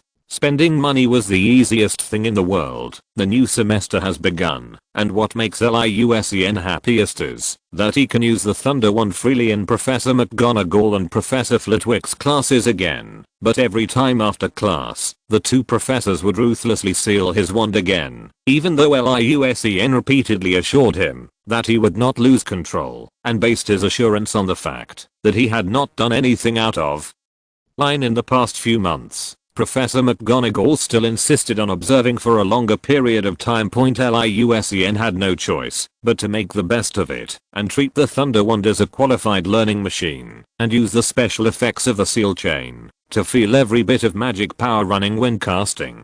He also happily used it to brush up his proficiency in various magics. As soon as it was light in the morning, Liu got up and went to the Black Lake to run, practice boxing, practice swordplay, and draw talismans. Sometimes he would pick up materials that he liked on the roadside and practice flying with a wooden stick or a tree stump. However, with Liu's current magical reserves and proficiency, he can only fly slowly and at a low altitude, which is far from the flying broom. This made Liu interested in the research of flight equipment. He made a special trip to call his father Liu Guozhang to exchange views. The father and son have always had broad ideas, and soon they talked about flying boots, flying carpets, and flying swords, and then talked about power armor, rocket backpacks, and individual power gliders. In addition to designing flying props, Liu also had to do a boring thing. That was to teach the Magic Artificial Intelligence Central Processing Unit to learn. This thing was inlaid with the gem given by Dumbledore, and developed a feigned consciousness under Liu's self-created quick enlightenment magic. Liu has been trying to teach it basic knowledge, but this thing, which looks very similar to a communication badge, currently has the intelligence level of a 4-year-old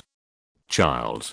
He can only teach it little by little. If he teaches it too much at once, the little guy will go on strike. Liu is most afraid of work like coaxing children, and this job is also very time consuming. So Liu, whose time is precious, lazy, mailed the little guy to Lupin and asked him to find a suitable person with patience and time to take over the matter. Lupin took some time out in the evening to call Liu Senator. He said that he had pasted a piece of Chinese talisman paper on the last 2 full nights, and it was effective. He felt that the pain, when he transformed, was much less. Upon hearing the good news, Liu expressed his happiness and told Lupin not to worry, as the Wolfsbane potion would be available as early as mid-next year. The next day, Liu's communicator finally received new message. Fireball Dragon. Hello. Liu was stunned when he saw the signature and wrote back, hello, who are you?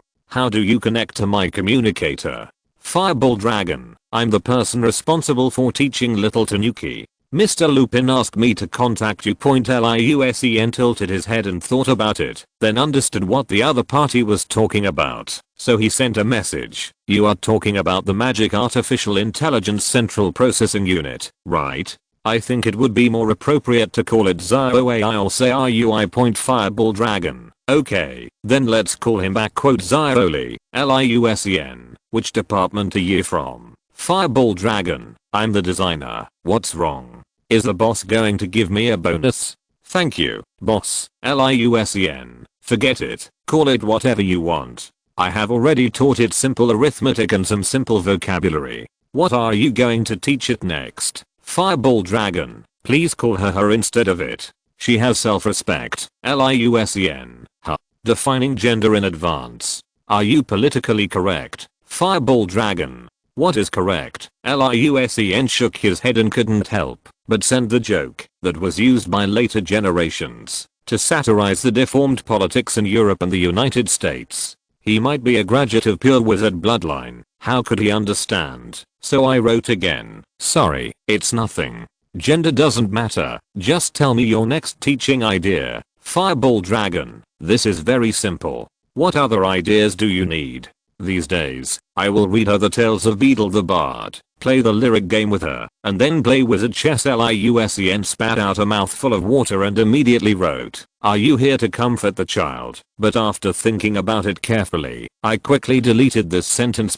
This employee from the design department was personally selected by Lupin to be in charge of this matter. He must be a wizard with strong professional skills, so what he said must have a deep meaning. Telling fairy tales is to teach artificial intelligence grammar, crossword puzzles. This is to strengthen the vocabulary and associative ability of artificial intelligence. Playing wizard chess is even better. It is to complement the logical thinking ability of artificial intelligence. Wonderful. As expected, a strong general has no weak soldiers under his command. What a talent. LIUSEN, who had figured out the key to the internal situation, praised with satisfaction. Not bad. You are very smart. Work hard. I'm optimistic about you. After waiting for a long time, the other party finally replied, "Okay." LIUSEN nodded, thinking to himself that this young man was pretty good. He was not proud even when praised, but focused on his work. In the following period of time, when LIUSEN had nothing to do, he would ask about the learning progress of his teachers. The employee of the communication named Fireball Dragon is also a person with an amazing brain. It is understandable that he reads newspapers and watches the Quibbler for Little Fox.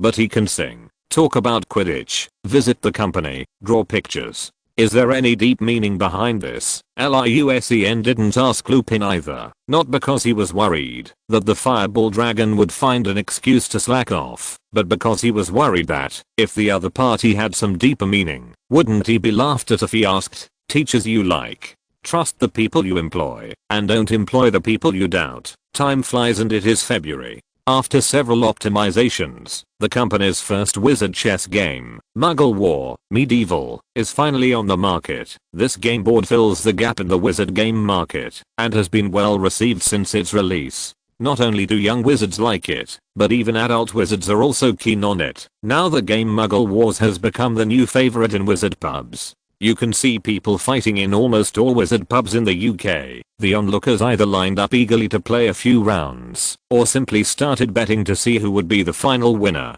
Thanks to this, the tavern's business was much more popular than usual. The cunning LIUSEN suddenly thought of the way a certain unscrupulous richest man in later generations made money, selling skins. Chapter 61 Plants vs.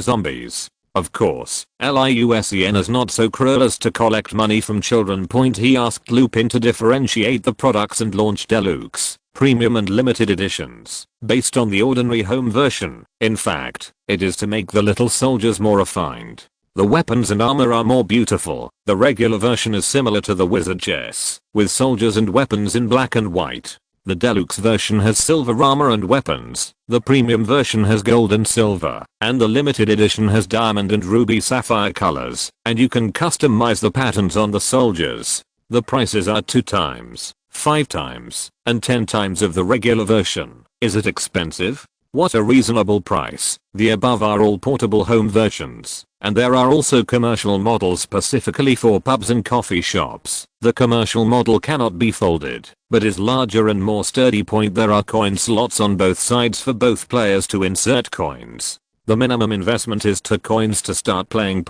But if you invest 6 sickles, 10 sickles, and 1 galleon, you can choose the deluxe edition, premium edition, and limited edition skins respectively. There are too many proud drinkers and wizards who are confident in their skills in the tavern, so the income is quite considerable. There are 2 ways to order the commercial version. One is a buyout system, where the merchant directly pays to buy a commercial war chess machine to use in the store, and all the profits belong to the merchant. The second way is to use first and pay later.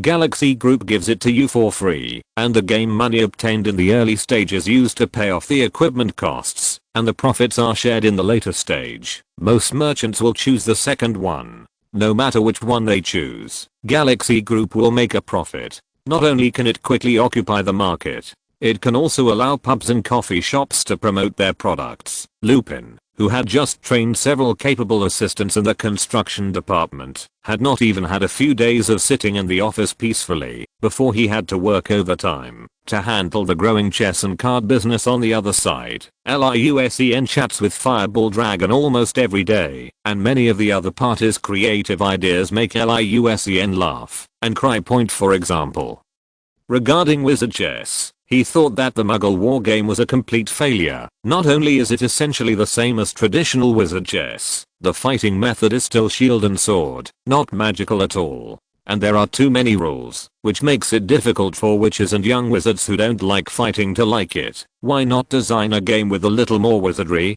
For example, add elements such as resurrected zombies, vampires, and magical creatures. And it is best to start with an easy difficulty and gradually increase it. It would be even better if it can be played alone. This really reminded LIUSEN of a game that was popular all over the world in his previous life, Plants vs. Zombies. Doesn't this fit all the bill perfectly? The potential of this game cannot be ignored. It is not only suitable for all ages, but also very playable. LIUSEN organized his thoughts overnight. He thought that he could just apply the zombies directly, but he would need to think more carefully about plants. However, what the wizarding world has no shortage of are strange and bizarre magical creatures and plants. After the rules of the game and the basic plant species were determined, LIUSEN took out the communicator to contact Lupin. However, Lupin on the other end seemed very busy, so LIUSEN hung up the call after chatting for a few words and left a text message instead. LIUSEN didn't receive Lupin's reply until midnight. He had been running around lately, busy with the Muggle war chess business, and had no time to develop new products. LIUSEN thought about it and asked about some production techniques. After all, it is better to teach a man to fish than to give him a fish. To get the finished product, you can only rely on others, but learning the manufacturing method is a one-time solution. What's more, LIUSEN was not fighting alone.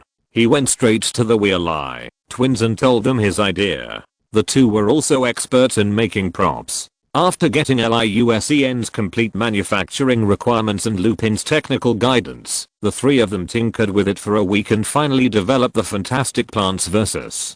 Zombies trial version. Unlike the physical version of the chess game, the three of them used a picture version this time. Using the principle of magic photos, draw all the scenes, plants, and zombies on paper. Then use the magic taught by Lupin to make them run according to the rules. The uncle who grows plants in the game was named Fabian by the twins, which is the name of the twins' uncle. They had two uncles, but they had both died heroically fighting Death Eaters many years ago. The twins were worried that LIUSEN would not agree with such a name, but LIUSEN certainly would not object. Such a meaningful name is simply great. The uncle who fights against zombies was once a member of the Order of the Phoenix fighting on the front line. He fought against Death Eaters during his lifetime, and now he continues to defend his homeland in another way. Not only can it satirize the Death Eaters, but it can also commemorate Mrs. Weasley's brother. What's more, the catchphrase of the uncle in the previous life game is Phoebe Phoebe,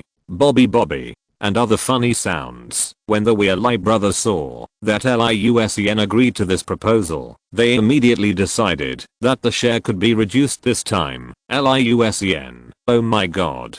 Are you two really that good at making money? When a product comes out, of course you have to find people to experience it. After trying it, Harry and Ron both said that they could play this game until graduation. However, LIUSEN thought of another candidate for the test. On the communicator, LIUSEN sent a message. Don't say I'm not nice enough, brother.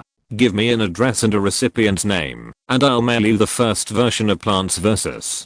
Zombies I just made. Fireball Dragon. Really? You are such a nice brother. Much better than my brothers. As for the address, LIUSEN waited for a long time before the other party continued to send. Just send it to Mrs. Weasley. She can pass it to me. LIUSEN didn't think much about it and thought that it might be because this guy's office was close to Mrs. Weasley Point. So LIUSEN snatched the game from Ron.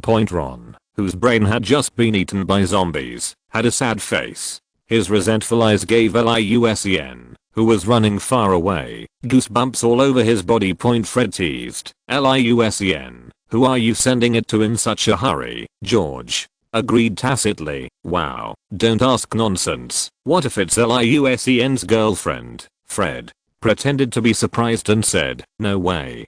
Didn't we reserve him for Ginny? He has already received a bribe from Ginny. George. Oh, I forgot about that. I've been talking about LIUSEN all holiday since Romania. Fred. Hey, I'm warning you. Don't be a heartless person. My little sister is very fierce. LIUSEN was used to the mischievous twins and knew they were joking, so he generously showed the recipient address, Sanley Company, to Mrs. Weasley. Please pass it on to the Fireball Dragon. He smiled and said, did you see it? It was mailed to a researcher at the Galactic Group. And it was forwarded by Mrs. Weasley. Are you relieved? You keep a close eye on me. You don't really want to be my brother-in-law, do you? Hahaha. However, the twins were both stunned when they saw the message, and Ron, who came over, also gasped. The expressions of the three changed, with surprise and joy, and they exchanged glances with each other. The whole process was quite quiet. George. LIUSEN. We were just joking about the commission. It's better not to have it. LIUSEN. What's going on? If you're listening to this novel on a channel other than Fanfic World, it means they downloaded and uploaded it without effort. We cordially invite you to visit our channel, Mundo Fanfic Novelos. There you'll find the original version of this story and you can explore many other novels of various genres. We're waiting for you to immerse yourself in a world of incredible novels. Chapter 62. A funny chapter. LIUSEN is a pacifist. After receiving the game Fantastic Plants vs. Zombies, Fireball Dragon became very frugal with words. Often LIUSEN wrote several sentences, but the other party would take a long time to reply with a few words. LIUSEN sent, are you there? Have you played it? Give me a review. Is it fun? Fireball Dragon. Okay, pretty simple. LIUSEN. Just an okay review. Please give me your professional review. Is the magical plant I designed good? Half an hour later. Fireball Dragon. Oh no. I was just eaten. Such chats made LIUSEN extremely irritated, and it was not until 3 days later that the other party became normal. Fireball Dragon. I cleared the level. The magical plants are so cute. I want to plant them in my garden too. LIUSEN. Haha. It's not easy to see you praising others. By the way, you haven't been playing games these days, have you? Fireball Dragon. Yes. It's none of your business. LIUSEN. Haha. How dare you slack off during work hours. Fireball Dragon. TSK. Aren't you also doing tricks during class? Same here. LIUSEN was very happy to have such a netizen who actually made him regain the feeling of being able to speak freely on Penguin. In addition to chatting online to relieve boredom, there is another happy thing. LIUSEN found a partner for morning exercises. At first, Harry and Ron were the first to express their envy of LIUSEN's physical fitness and wanted LIUSEN to teach them. But after only 2 days of morning exercises, they all raised their hands in surrender, vowing to defend their beds to the death, even though LIUSEN told them that they would be reborn as long as they persisted for a month. They still refused to practice. But surprisingly, on the morning of the 3rd day, Neville, who had been silent all the time, got up early and mustered up the courage to ask to be taken. So, when LIUSEN was doing morning exercises, there was a little fat man behind him. The physical fitness of young wizards is generally low, except for a few who lack wisdom in their brains and only have muscles. For example, Crabbe and Goyle, and the members of the Slytherin Quidditch team. Most wizards would pant heavily after running a few steps, but that was normal. All kinds of problems in life could be solved with magic, so who would bother exercising? But what's funny is that these noobs just love to use their fists to resolve disputes. Whether they are young wizards or adult wizards, they all seem to think that, as long as they don't take out their wands, it's just a minor fight. After all, physical injuries can be healed in minutes with medical magic, whether they admit it or not. The physical magic of fists is often faster and more direct. Neville's physical condition was much lower than the average of the young wizards. He started panting. As soon as he and Liusen walked to the edge of the Black Lake Point, the first task Liusen gave him was to jog to increase his metabolism and activate his cardiopulmonary function. Liusen ran 3 laps, while Neville only finished 1 lap. The second step is stretching. If you want to be healthy, don't forget to stretch. In addition to stretching your bones and muscles, stretching can also promote the metabolism of creatine and relieve fatigue from jogging. Let's start the 4th set of national radio gymnastics exercises. The 3rd step. China's standard elementary school student bodybuilding boxing. Come, follow me. After a set of morning exercises, Neville was so exhausted that he could not walk back to the castle. If Liusen had not pasted him a light body talisman. Neville, you have to control your sugar intake in the future. Eat more meat and eggs. Supplement protein. Eat more vegetables to increase dietary fiber intake. Exercise must be accompanied by a scientific diet structure. Liusen said to Neville, who was eating voraciously in the morning. Seeing how hungry the fat boy was, Harry and Ron were glad that they didn't continue exercising. They whispered to each other and bet that he wouldn't be able to last more than 2 days. But Neville's tenacity exceeded their expectations. Although he was exhausted every day and could never remember the key points of the movements, he still gritted his teeth and persevered. A week later, Neville had successfully passed the most difficult stage, and he could run and box without getting so tired that he couldn't lift his arms. Thanks to this, Neville became much more confident and smiled more often. Liusen often sends a few text messages to Harry's fireball dragon during morning exercises. After all, I get up early, so others can't expect to sleep well. Liusen said before dawn. Don't sleep. Get up and pee. After taking Neville to the Black Lake, he said, it's a nice day today. How about taking a run? At first, the fireball dragon would just mumble back, are you annoying? Get lost. Fireball dragon is also a ruthless guy. After being bombarded with text messages by Liusen over and over again, he actually learned to get up early. Liusen, get up and pee. Fireball dragon replied immediately, yeah, I'm peeing. Don't waste time. Liusen, we are going to start boxing. Are you going to lie down again? If you are so lazy, you may not be able to get married in the future. Fireball dragon, haha. I ran around the house 3 times. I even played with the flying broom. I heard that someone couldn't learn to ride a broom. Hahaha, so stupid. No more chatting. I'm going to go back and catch up on my beauty sleep. Haha. Why should I get married? Marrying a wife is not as fun as flying a broom. Oh, I hurt your self-esteem again. Liusen, haha. Who said I can't do it? Tell me. I promise I won't beat him to death. You still sleep for beauty? I'm dying of laughter. Do you think you are a girl? Haha. Fireball dragon, go to hell, you idiot who can't even fly a broom. Stop talking. Liusen, isn't it just flying? I have plenty of ways to fly. In addition to the pain point of his extremely low talent for flying broomstick, Liusen was even more bothered by not being able to use the Thunder Wand freely. After meeting the administrator Filch again, Liusen checked his magic spray gun and asked about his experience using it. The feedback has been very good. The energy storage multifunction directional magic semi-automatic releaser has been working well in the past few months. Filch no longer has to scrub the floor with a wire brush. You can also fight back against the pranks set by little wizards using magic, since the magic bullets used were specially made and had magic stored in them in advance. The magic spray gun would have to enchant the empty bullets again after the magazine was emptied. But Filch can always find hard labor, such as the little wizards he caught violating the rules. Therefore, a new punishment method was added to the old administrator.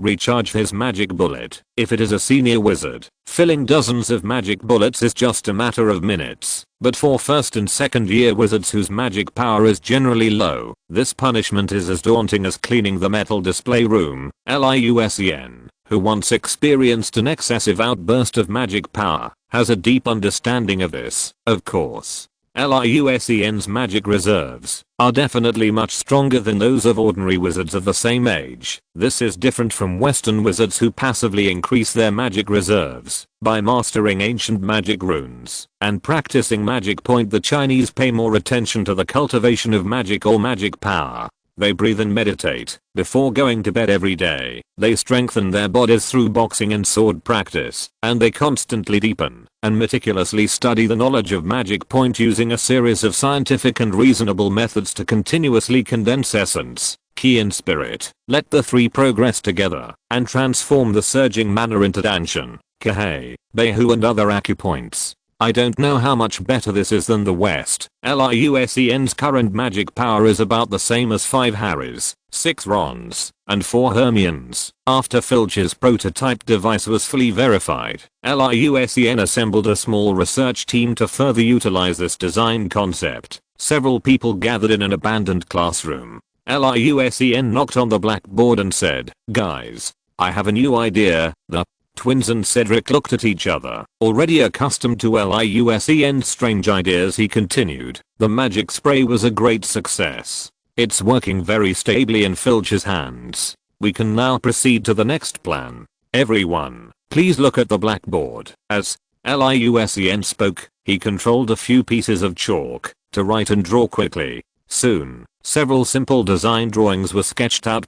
Cedric took a closer look and said, "If I'm not mistaken, this thing is called a pistol, right? A muggle weapon." Liu Sen nodded and said, "It looks like the classic pistol in the muggle world, the M1911. Exquisite and reliable. What we want to do is to miniaturize the magic spray gun and make it like the M1911. It's more convenient to carry around. Isn't it cool?" But apart from feeling novelty, the children who grew up in the magic world all thought that the appearance of the sprayer was more domineering. Fred and George were very interested in the working principle and power of the pistol. Liu Sen introduced, "The lethality of a gun comes from the bullet inside. The power from the explosion of explosives pushes the bullet head, shoots out quickly, and then penetrates the enemy. However, small firearms don't have many bullets. A pistol has about 10 rounds, and a rifle has about 30 rounds." Liu Sen's narration was neither professional nor vivid, but the three little wizards were stunned and didn't understand it at all, but they found it quite interesting. Liu Sen himself thought of a question. "You say, if we add the copy double magic to the magazine, wouldn't we have an infinite desert eagle?"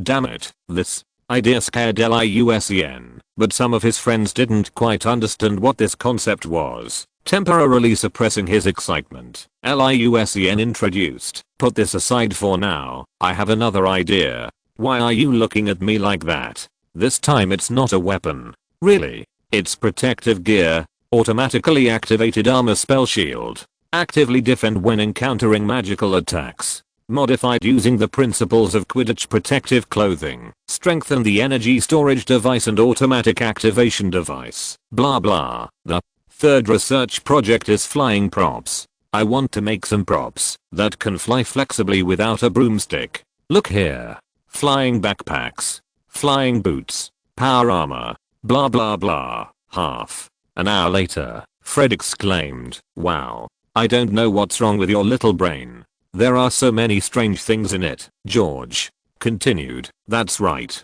This is very similar to these two." Fred, "That's right. If you're not from the same family, you won't enter the same door." The two brothers fist bumped in tacit agreement, which made Liu Sen laugh and cry. "What do you mean we are a family? We are good brothers, but why is it that being a family is a bit weird?" George, "Stop pretending. We all know." Liu Sen was full of question marks. "Know what, Fred? Huh? You really are pretending. Alright.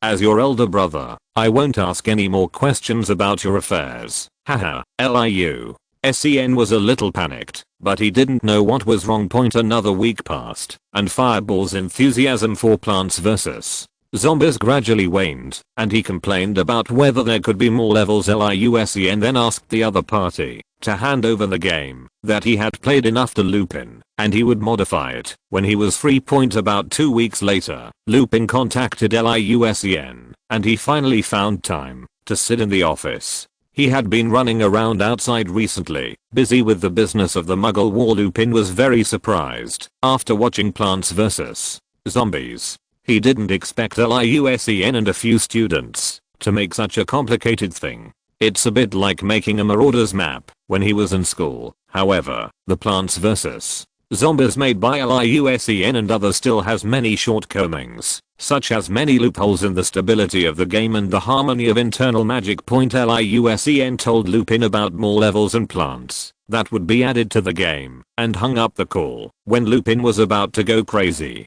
I believe that a more complete version will be created by Lupin soon. Chapter 63, the more wands the better. Just do it. This chapter is about LIUSEN doing experiments. Those who are interested in magic wands can eat them.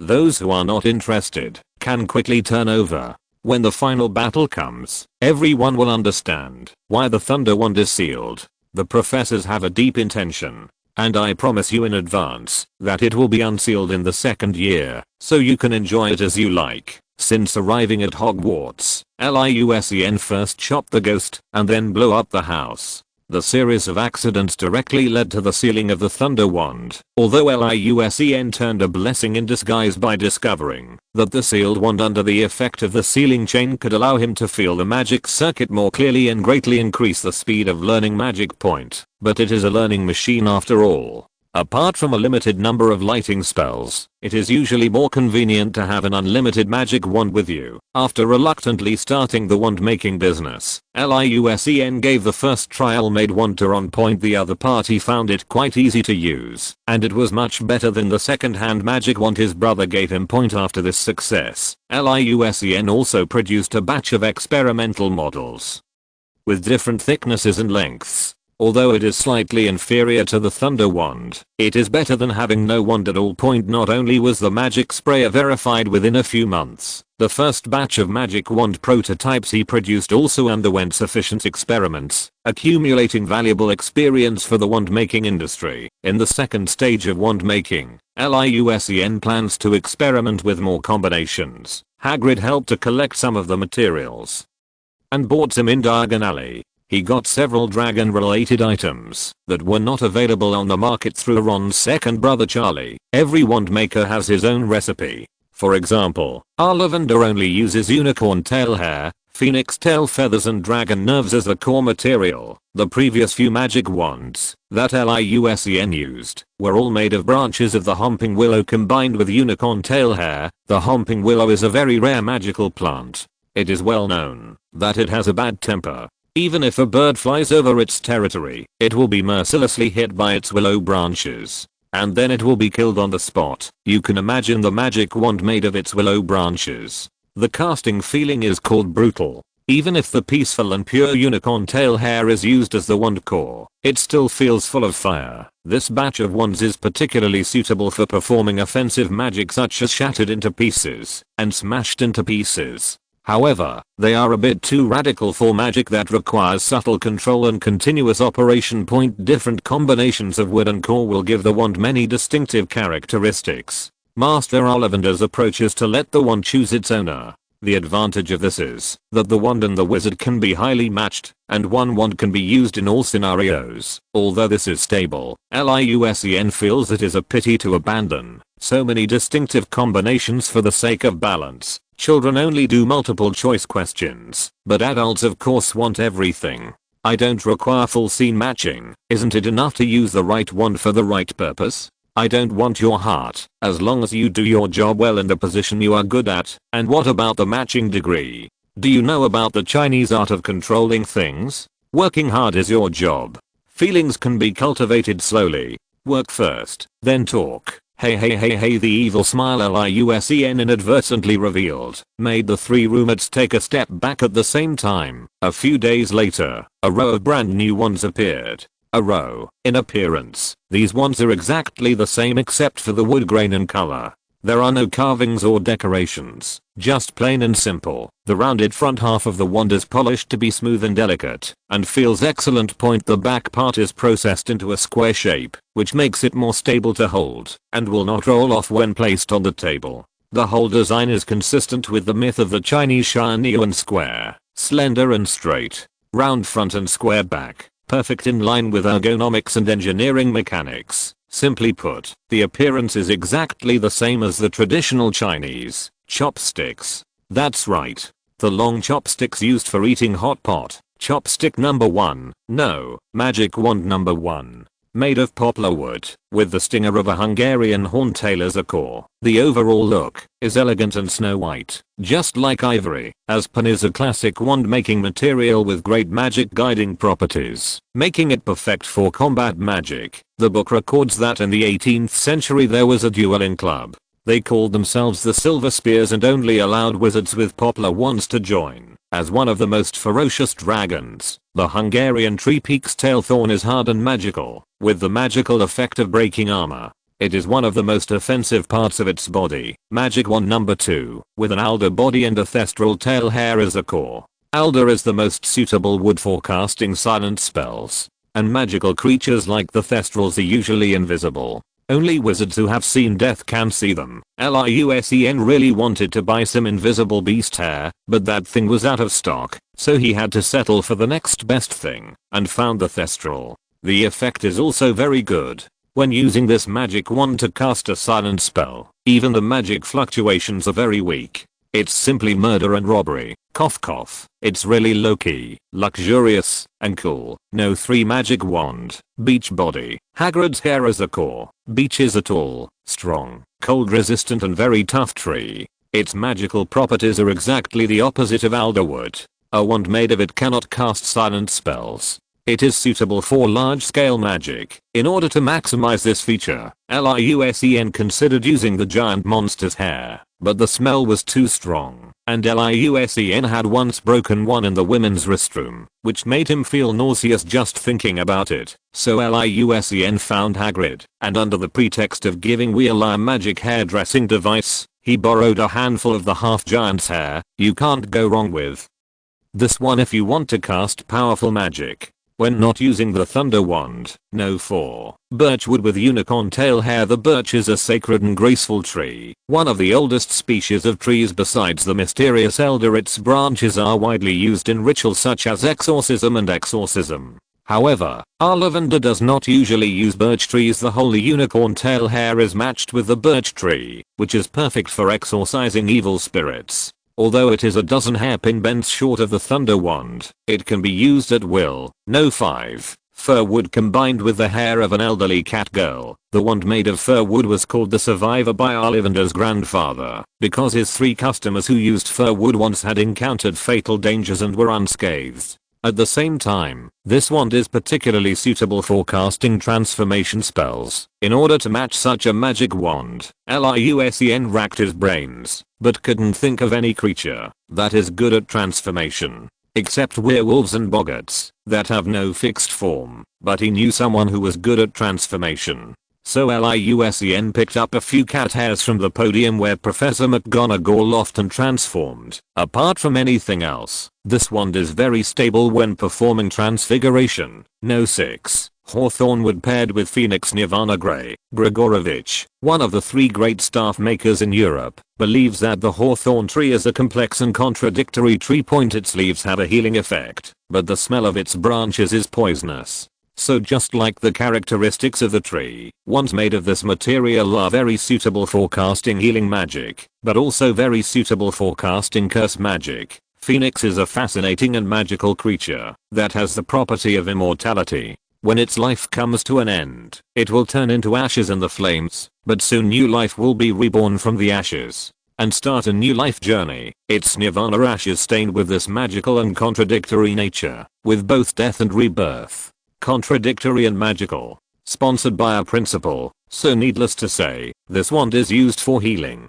or to bring death and curse to the enemy. No 7. Ashwood combined with the abdominal scales of the Ukrainian iron-bellied dragon. The Roundwood wand is one of the most popular wands, and its greatest feature is its extremely high protective properties. The defensive magic cast with it is even more indestructible. When paired with the highly defensive Ukrainian iron-bellied dragon scales, the defensive magic bonus will be even better. No 8 silver basswood paired with Liusen's own hair. This wood was very fashionable in the 19th century. Not only was it beautiful and elegant, it was also very suitable for wizards who were good at legilimency and prophecy. Although Liusen has just started practicing legilimency, and his predictions are completely based on his understanding of the plot, these are not important.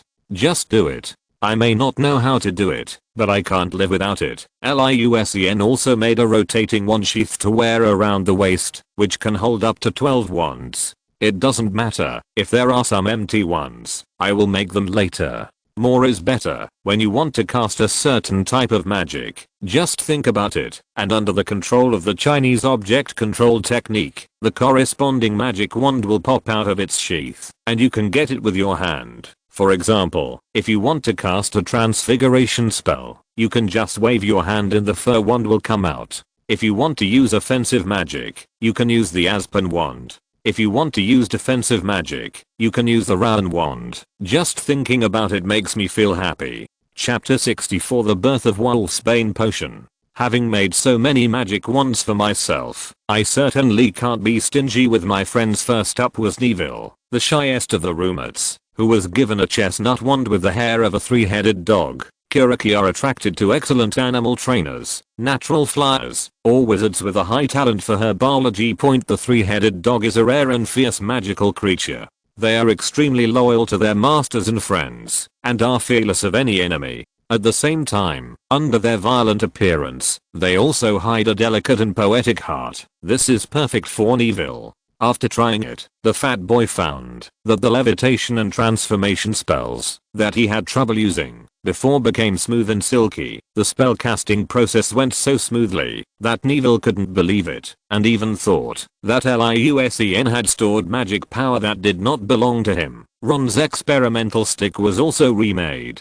The previous willow was too tough for Ron, so Liusen changed the material to willow wood this time, and matched it with the thing Ron feared the most, spider silk. When Ron was a child, his brothers used spiders to tease him, which made him full of fear of this 8-legged arthropod.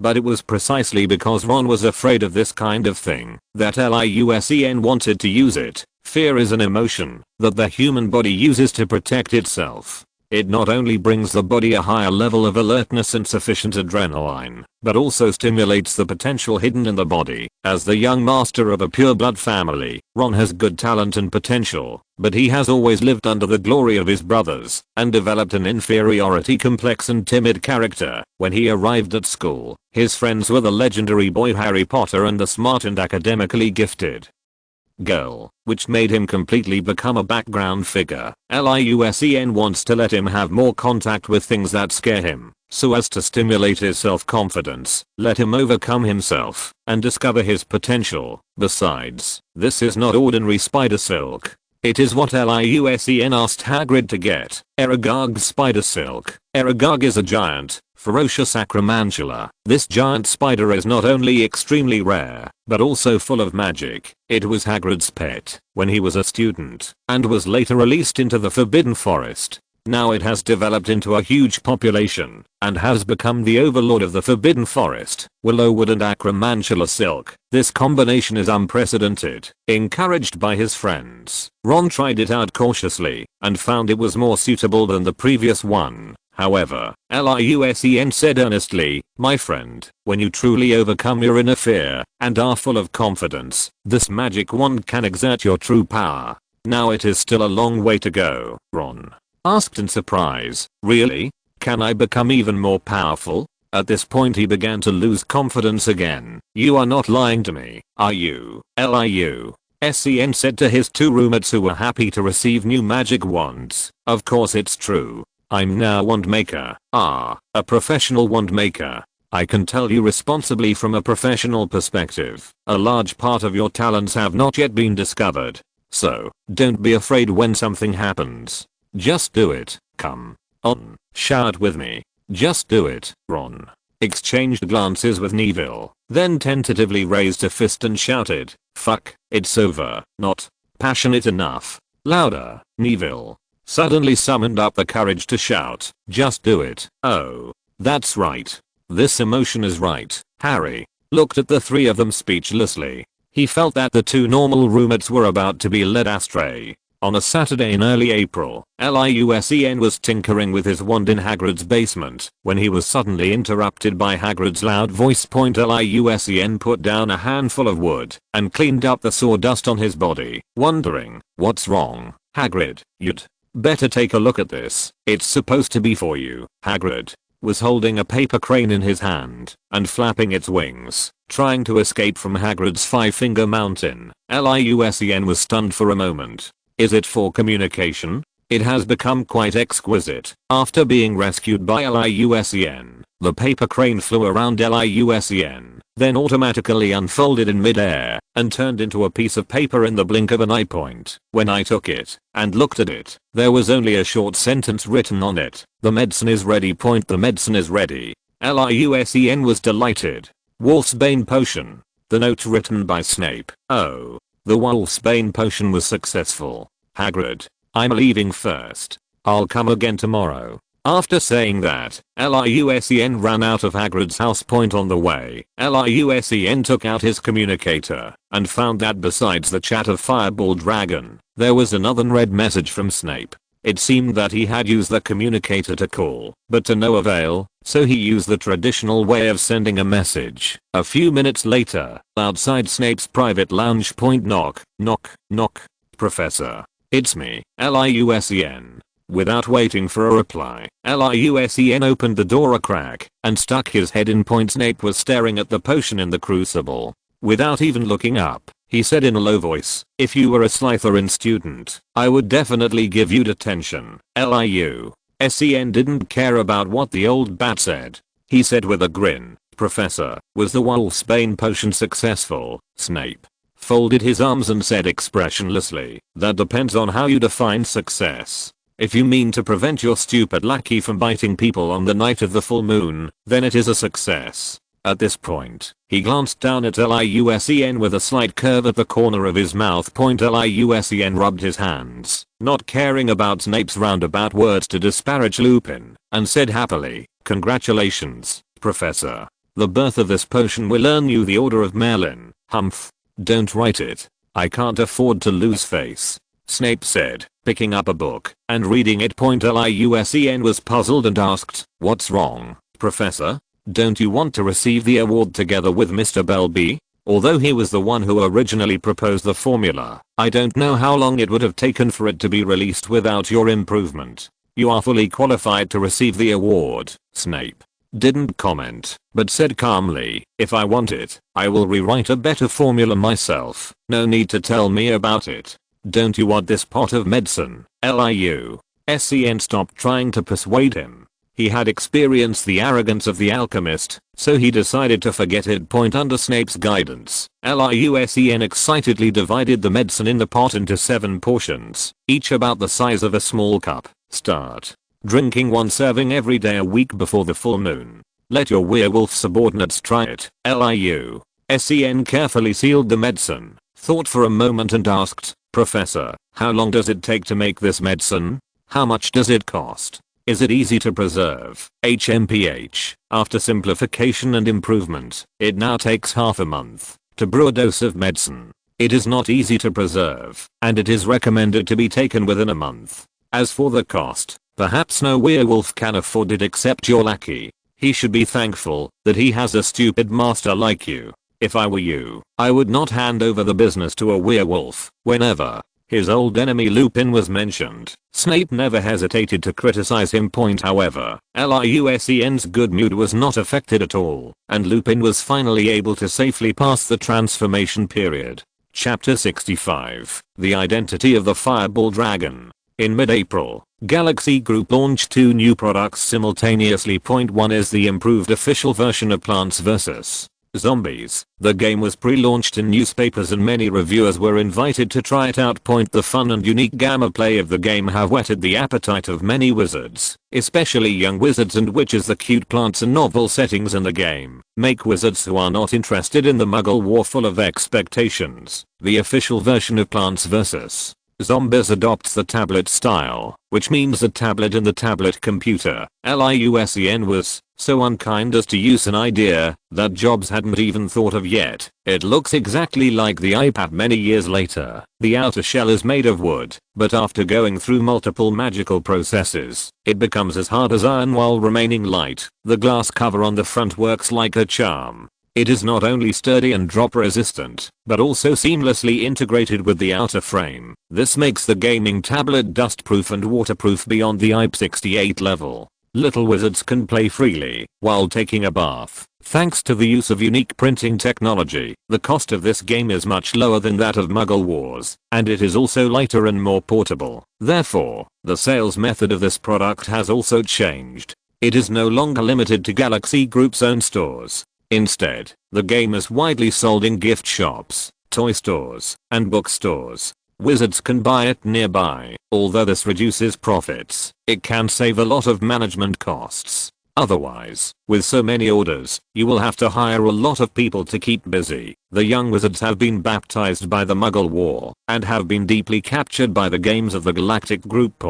As soon as Plants vs. Zombies was released, we immediately received a large number of orders. The bookstore and Zonko's joke shop in Hogsmeade Village have already stocked up with sufficient supplies. The little wizards placed their orders in the morning, and an owl delivered the game to them at noon. This game is even more popular than Muggle Wars. Even adult wizards and professors applauded the magical animals and plants involved in the game. Professor Sprout also used Plants vs. Zombies to tell the little wizards about the dangers of several magical plants in the herbology class. The little wizards watched with great interest and praised this novel and interesting teaching method. It can be said that it is fun and educational. The game has been highly praised by all walks of life. As Fireball Dragon said, the wizarding world lacks games, and even more so, fantasy-themed games. This game also has an advanced version. This time, Liu Sen doesn't need to command. Lupin has easily prepared the advanced limited edition. In fact, it just makes the color of the tablet more luxurious, the accessories of the plants more beautiful, and the shape of the zombies more domineering.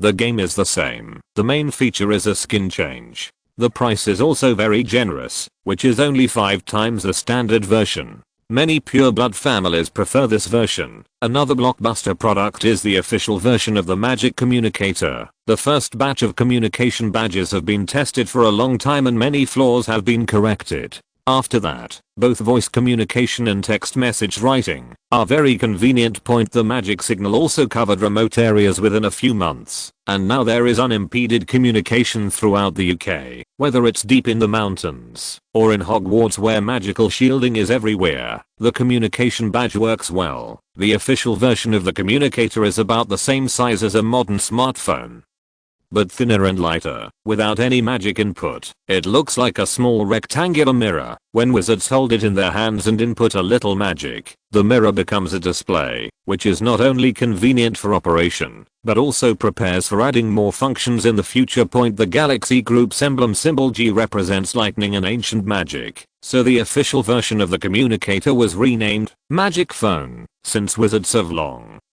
been accustomed to the almost free way of sending messages through owls. The operator's method of recharging phone bills is obviously not applicable here. But once wizards get used to this convenient and instant communication method, there are plenty of ways to make money, so there is no need to rush. Besides, the profit from selling magic phones is already very high. In the common room, while Liu Sen received the magic phone, the Weasley twins, Percy, Ron, and the other 4 Weasleys also received new phones given to them by their families. Seeing Harry and Neville looking at them eagerly, Liu Sen cleared the records of the previous communication badge and gave it to the 2 of them.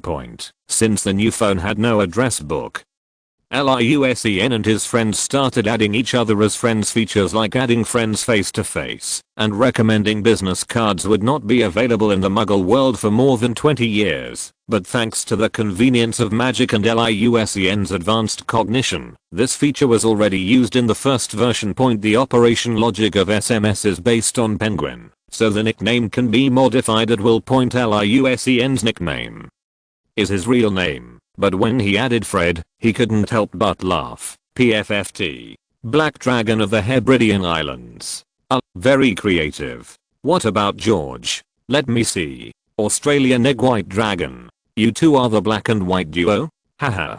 I changed the remarks before. This is the first time I know your online names. You are all dragons. LIUSEN said curiously. At this time, Ron next to him said, "What's this? Look at me. The Hungarian Horntail. This is the most powerful dragon." The three Weasleys began to argue, and each believed that their dragon was the strongest. LIUSEN fiddled with the magic phone while listening to their argument. It turned out that they all changed their online names to dragons after returning from Romania. It's quite interesting that the nicknames of the whole family are all dragons. What the hell? Something seems wrong. LIUSEN suddenly broke out in a sweat. He remembered the strange reactions of his twin brothers when they saw that the recipient was a fireball dragon. He then thought about the fact that the Weasley family all used dragon names as their online nicknames. Fireball Dragon occasionally reveals feminine language habits when chatting.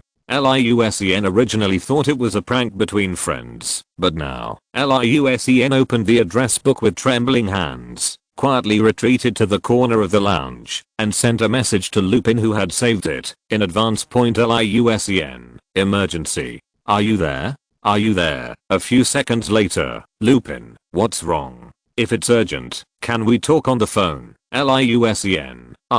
No, I just want to ask a question.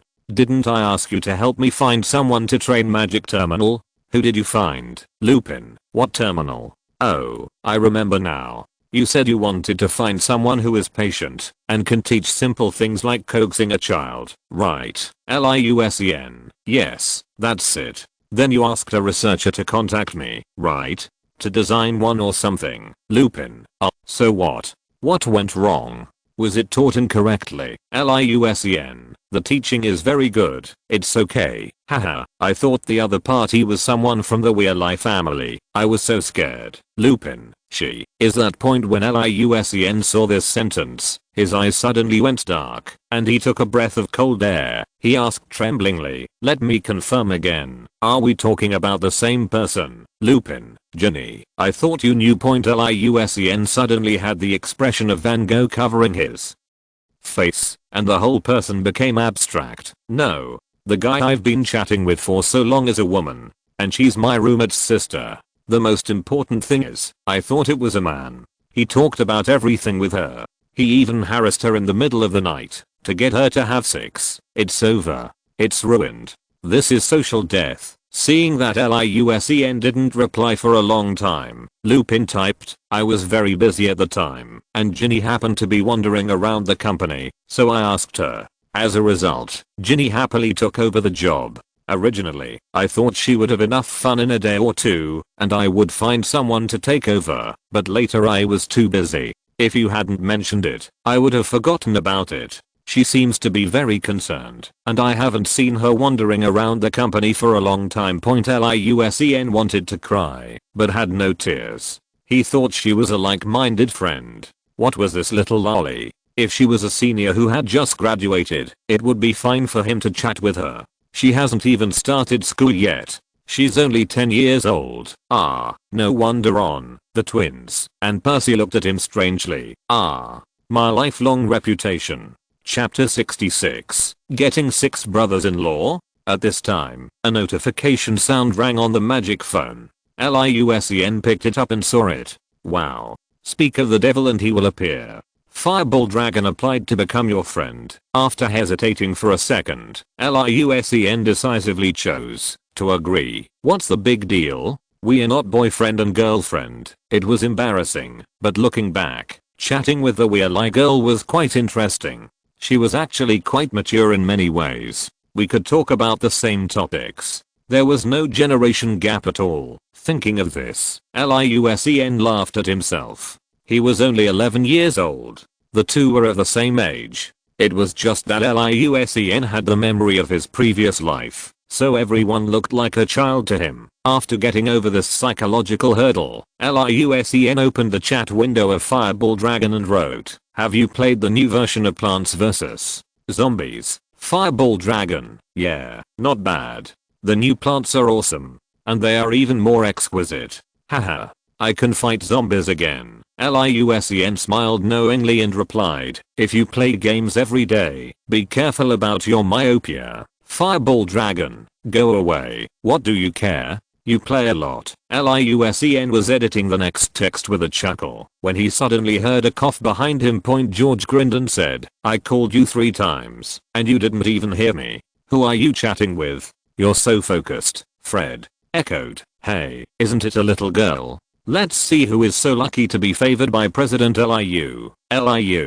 Sen hid the magic phone behind his back and then acted as if nothing had happened and said, "Don't make a fuss. I'm just chatting normally. Haha. Really? Nothing but?" His explanation aroused the curiosity of several people. During the fight, Fred or George reached out to grab Liu Sen's phone, but accidentally pressed the call button. It was hands-free, but the twins didn't notice. One of them grabbed Liu Sen's arm, and the other grabbed his feet and lifted him up. They both shouted at the same time, "1, 2, 3, throw." Ron couldn't help but applaud when he saw this scene, and explained to Harry and Neville, "They used to do this to me when I was a kid. They also said it would make me grow taller." Liu Sen, who was thrown onto the sofa, turned and tumbled in the air. When he landed on the sofa, he had adjusted his posture and sat steadily on it. He was not panicked at all and even crossed his legs comfortably. The twins burst into laughter when they saw this scene, clapped their hands, and said in unison, "So cool. Do it again." Liu Sen's physical fitness is far superior to that of the little wizard, and the twins together are no match for him, but just now he was caught by the two in order to protect the phone. At this time, Liu Sen touched his pocket and found that his magic phone was missing. He looked and found it on the floor behind the twins. This hesitation caused the twins to charge at him again, but before Liu Sen could escape, 2 pairs of hands stretched out from behind him and held him down. They were Harry and Ron. They also joined the ranks of attacking Liu Sen with laughter. 2 fists can't beat 4 hands, let alone 8 hands. Liu Sen immediately begged for mercy. "Help. You 4 are bullying me. What kind of heroes are you? Fight me one-on-one if you can." Ron laughed wildly. "Wahaha. Finally I get the chance to play a trick on you. How did you and Harry tickle me last time? I'll pay you back double." Fred also shouted, "Who said we were fighting one-on-one? We have red hair. We are fighting one-on-one with you, a black-haired person." Hahaha. "Help.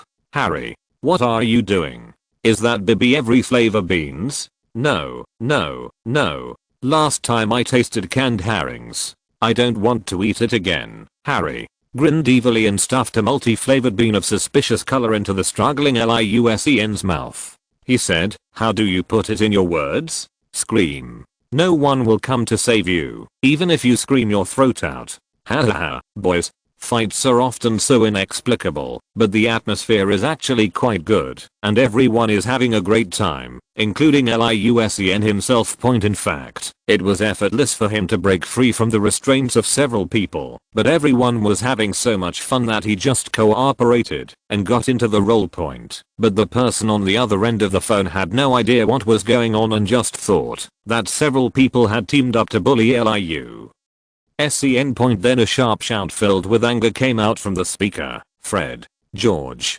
stop your hands." The shout was so penetrating that several people were frightened and quickly let go of their hands. The faces of several realized changed at the same time. This shouting style reminded them of their mothers. A few people came to their senses and looked in the direction of the sound and found that the sound came from the magic phone on the ground. Just as they breathed a sigh of relief and realized that the voice was not from their mother, Mrs. Weasley, the voice shouted again, "And you, Ron.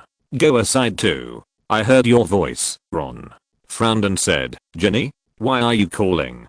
"Don't mind your own business." Ginny shouted even louder. "I said, get out of the way." Stay away. I don't allow you to bully Liusen. Do you hear me? The three Weasleys present looked at each other in surprise. This unquestionable tone and serious tone were almost identical to their mothers. It was definitely their little sister. Since Mrs. Weasley joined the galactic group, their family no longer had to worry about gold galleons. The Weasleys began to spoil their children as much as they could, as if they wanted to make up for what they owed to everyone over the years. Several Weasleys at school received more pocket money and endless new clothes to wear. Ron also got rid of his inferiority complex and became much more confident and optimistic. But the person who has changed the most has to be Ginny, who has always been the center of attention. Ginny follows her mother all day long and receives the most care and pampering.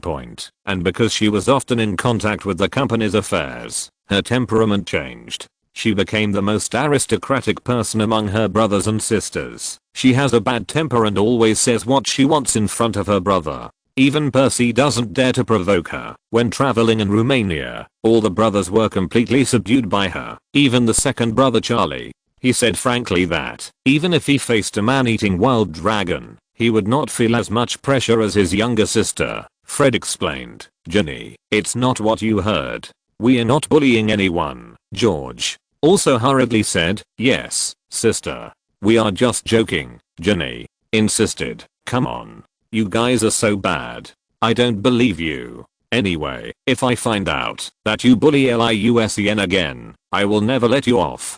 Do you hear me? The man on the other end waited for a few seconds, and when no one responded, he repeated in a dignified manner, did you hear me? I'm asking you a question. They thought that if they didn't agree, their younger sister would probably complain to their mother, and she would hold a grudge, and would definitely settle the score during the holidays. Thinking of the terrible consequences, they had no choice but to agree. I heard it. I heard it. I heard it. Ginny snorted and said, I heard someone else took action. Who is it? Stand out. After thinking about it, they all focused their attention on Harry. Harry saw several people signaling him to reply, so he said nervously, yes, it's me. Ginny asked coldly, who are you? I'm Harry Potter, a good friend of Liu. Senator Ginny was obviously shocked, but she still insisted, Harry Potter. It's the Harry Potter who survived a catastrophe. Humph, no matter who it is. Don't bully Liusen. You guys should apologize right now. The friends were all stunned by this domineering shout. Liusen saw that the situation was not good, so he quickly picked up the phone and turned off the speakerphone. Then he ran back to the dormitory with the phone without looking back and slammed the door shut. After confirming that he was safe, Liusen finally breathed a sigh of relief, picked up the phone again and put it to his ear and said carefully, hello. This is Liu Senator. Are you still there? There was a clanging sound of ding dong from the other side, and after a while a delicate girl's voice was heard. Yes, yes. Are you okay? The voice was soft and pleasant. Completely different from the stern and fierce one just now. The magic phone in Liusen's hand was about to fall. This sound was just so nice. He held the phone again and said, I'm fine. I was just joking just now. I'm sorry to have made you worried.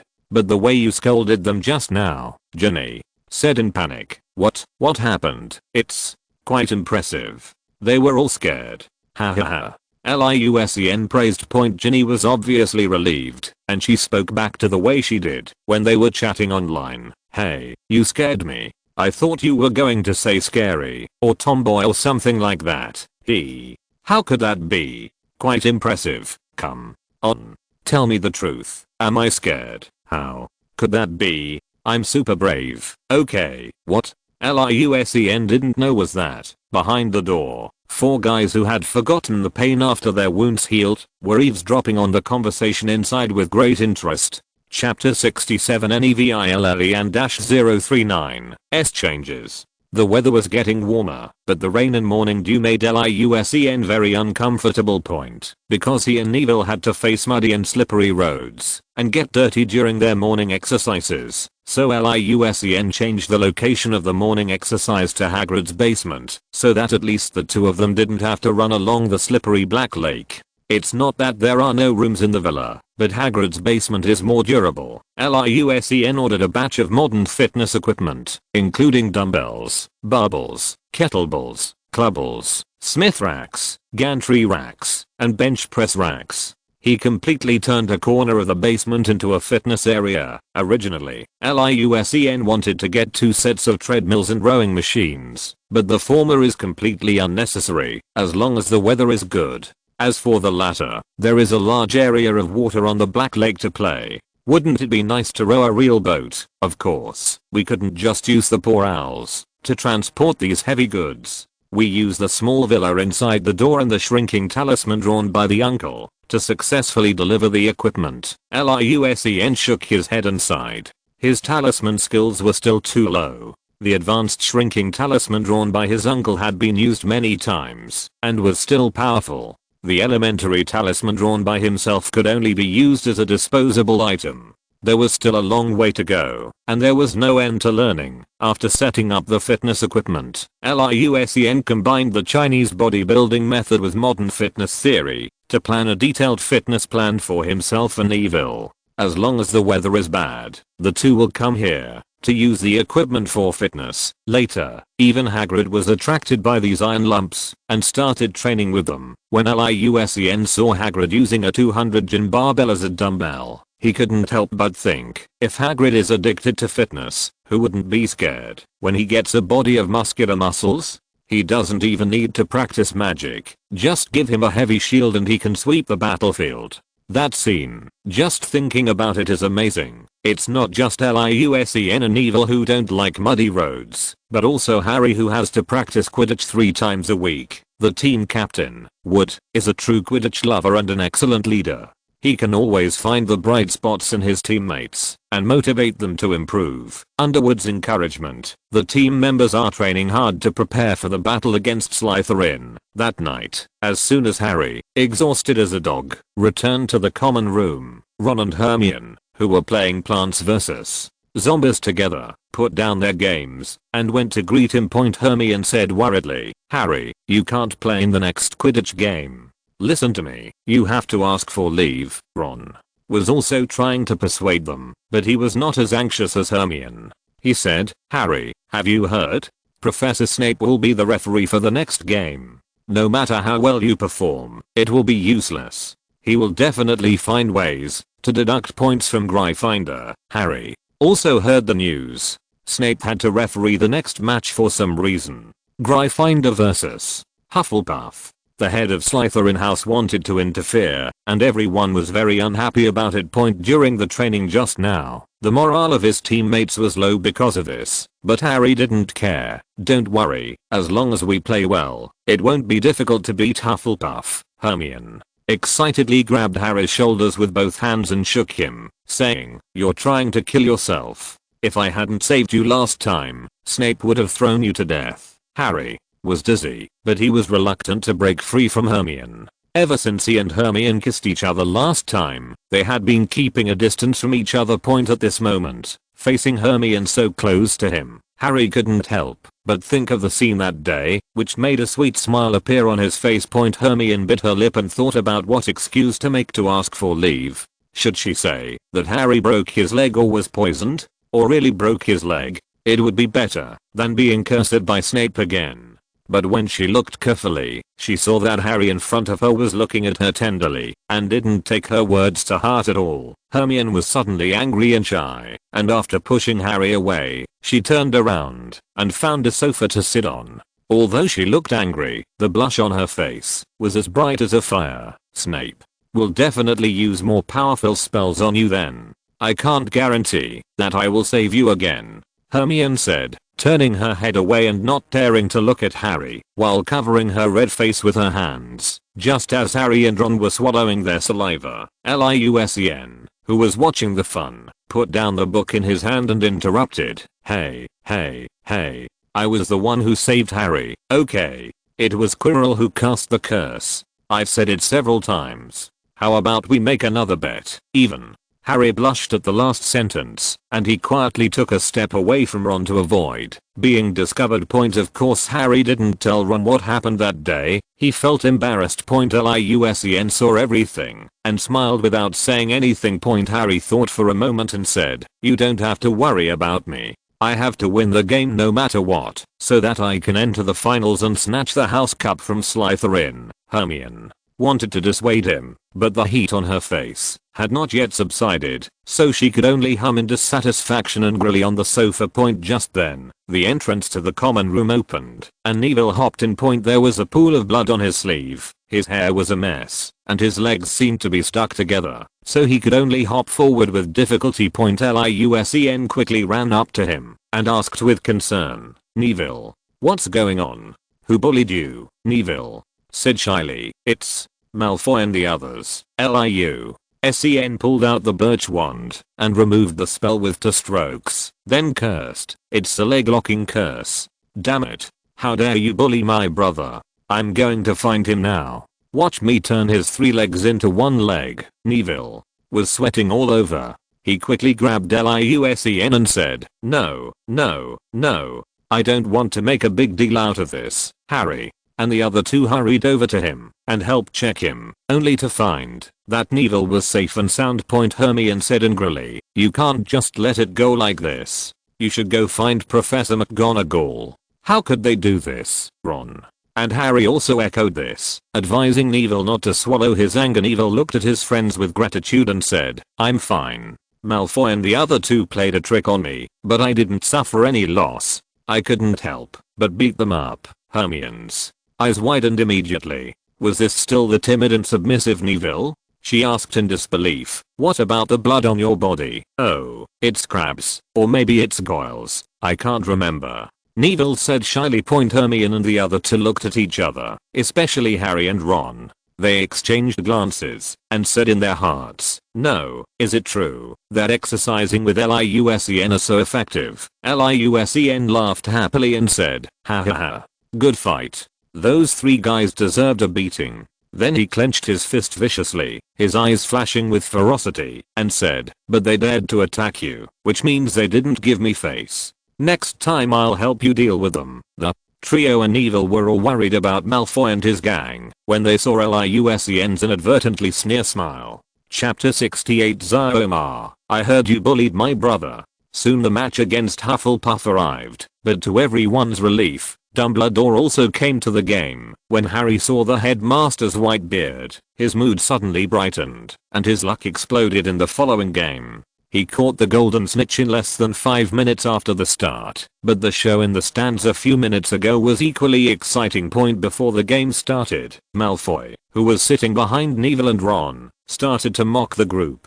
He would mock Ron from time to time, saying that his family could only barely have enough food because they climbed up the high branch of Liu Sen. Then he criticized Neville for having no intelligence and being a hard worker who could only rely on his fists. He would only be able to move bricks in the Muggle society after graduation.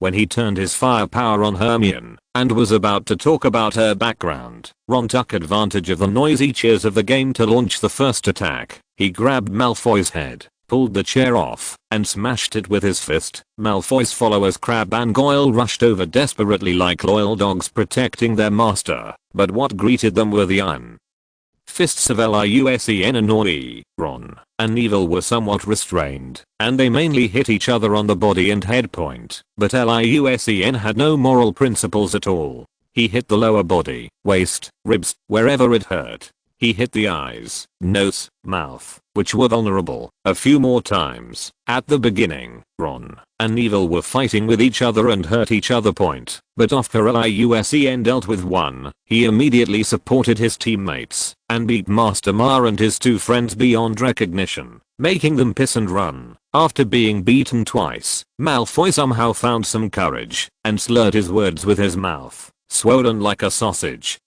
"I'm going to tell my dad. I'm going to tell the teacher. You guys just wait to be expelled." Neville and Ron, who had just had a great fight, were suddenly frightened. Then, looking at the miserable appearance of the three people on the ground, their passion suddenly cooled, and they began to feel scared. In the panicked eyes of the two, Liu Sen approached with a sly smile and said, "Hehe. Do you think I will give you a chance to complain?" He pulled a bottle of potion from his pocket and stepped forward grimly. Neville swallowed and said in a trembling voice, "Liu Sen. It's not that serious, right? They are classmates." Ron looked around nervously. Fortunately, the audience was so attracted by the game that they didn't pay much attention to the few people. But he also pulled Liu Sen and said in horror, "No, Liu Sen. Minor wizards who kill people will also be imprisoned in Azkaban." Liu Sen chuckled. "What are you thinking? Classmates should love each other.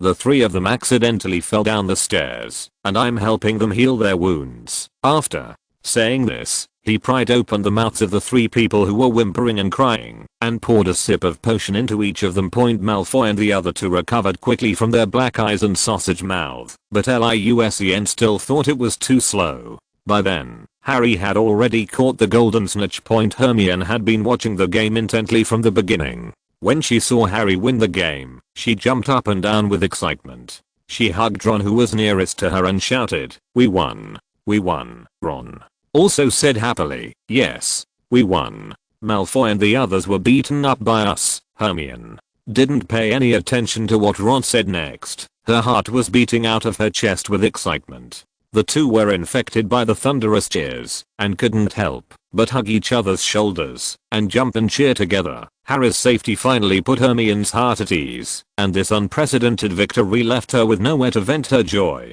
At this moment, her mood was particularly bright, and Ron, who was cheering with her, looked so pleasing to the eye. Without thinking too much, the elementary school bully kissed Ron on the face, as if possessed by a ghost. Ron was completely confused.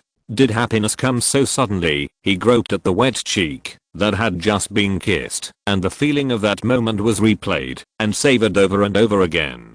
The whole world was quiet, with only the sound of bow. Liu Sen pulled out the hawthorn wand from his waist and cast a few healing spells on the three people. He also cast a few spells on Ron and Neville, healing their minor scratches. Then, they left Malfoy and the other two behind, and followed the cheering Hermione to celebrate their victory. Liu Sen walked to the stands, turned around with a wicked smile, glanced in the direction of the stands, and silently wished them good luck in his heart. "Is it okay to help students who have accidentally fallen by feeding them some immature healing potions that I have prepared myself? Is it okay to add a little bit of refreshing medicine to the healing potion? Is it normal to add a little bit of blood activating stimulant?" On the other side, Harry was tossed around by the Gryffindors and was not let down from the crowd until half an hour later. Hermione, who was outside the crowd, finally caught the chance and was the first to fly forward and give him a hug. Ron felt a little uncomfortable, so he quickly stepped forward to tell him the good news that they had beaten up Malfoy, and at the same time diverted Hermione's attention. Ron's storytelling skills are pretty good. He stretched a story that was supposed to take less than 3 minutes into more than 10 minutes, and he also emphasized his own bravery and fearlessness with several people worried. Liu Sen gave a guarantee that the aftermath work could be done with absolute peace of mind. Harry then left the others and reunited with his teammates and put the broom back into the broom shed. However, when he returned to the lounge, he was worried. After asking several people, he learned that he saw a sneaky figure on the way to deliver the broom. When I followed him, I saw that it was Professor Snape. Harry followed quietly on his broomstick and finally found that Snape was secretly meeting with Quirrell in the Forbidden Forest, forcing him to figure out how to deal with the three-headed dog. And it sounded like he was planning to steal the Philosopher's Stone. This news made Harry feel upset. He thought Snape was a good person, but what he found in the Forbidden Forest seemed not to be the case. Hermione looked triumphant after hearing this. She said to Liu Sen, "Haha, what do you think? Some people foolishly thought that Snape was on Harry's side. What do you think now?" Liu Sen snorted and said, "How? Of course I said it with my mouth. But I can't reveal the details yet, lest you noobs who don't understand the art of brain occlusion leak military information." Seeing That everyone showed disbelief. Liusen added, "Let me reiterate, Snape will never hurt Harry. This will never change. And the one who really wants to steal the Philosopher's Stone is someone else.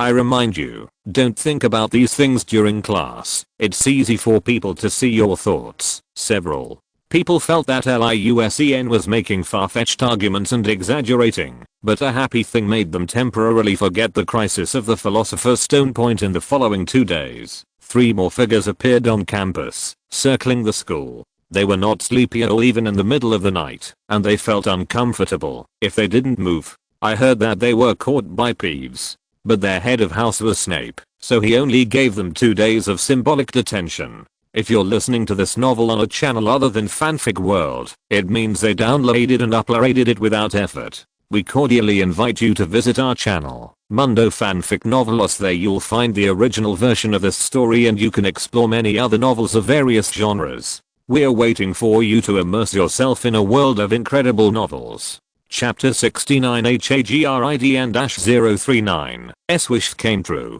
There are still 10 weeks until the final exams, and Hermione has begun her intensive final review. Although Harry and Ron were very reluctant, they were forced to study the books and memorize the exercises together under her influence. Liusen was not in a hurry for the final exam. He exercised and drew talismans as usual. In the evening, he also took time to do research and read Chinese textbooks. During the morning exercise that day, Liusen took Neville for a run as usual. When passing by Hagrid's house, he unexpectedly found Yale tied outside the door. He walked forward and petted the well-behaved hound, muttering to himself, "Why did Hagrid throw you out? Did you destroy the house? Or did you wet the bed?"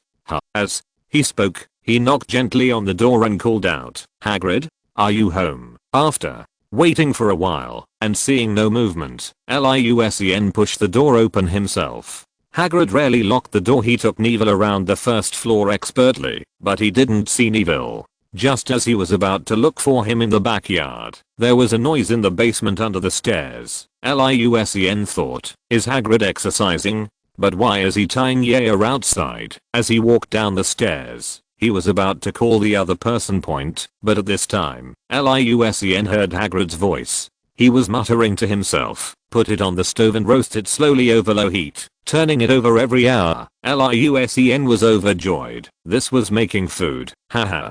"Hagrid, are you having a barbecue? Why not have it outside? It's a beautiful day today." Hagrid was startled when he heard the sound of footsteps coming down the stairs, and was relieved when he saw it was Liusen. But he still used his huge body to block the fireplace behind him in a panic. "Oh, it's you guys.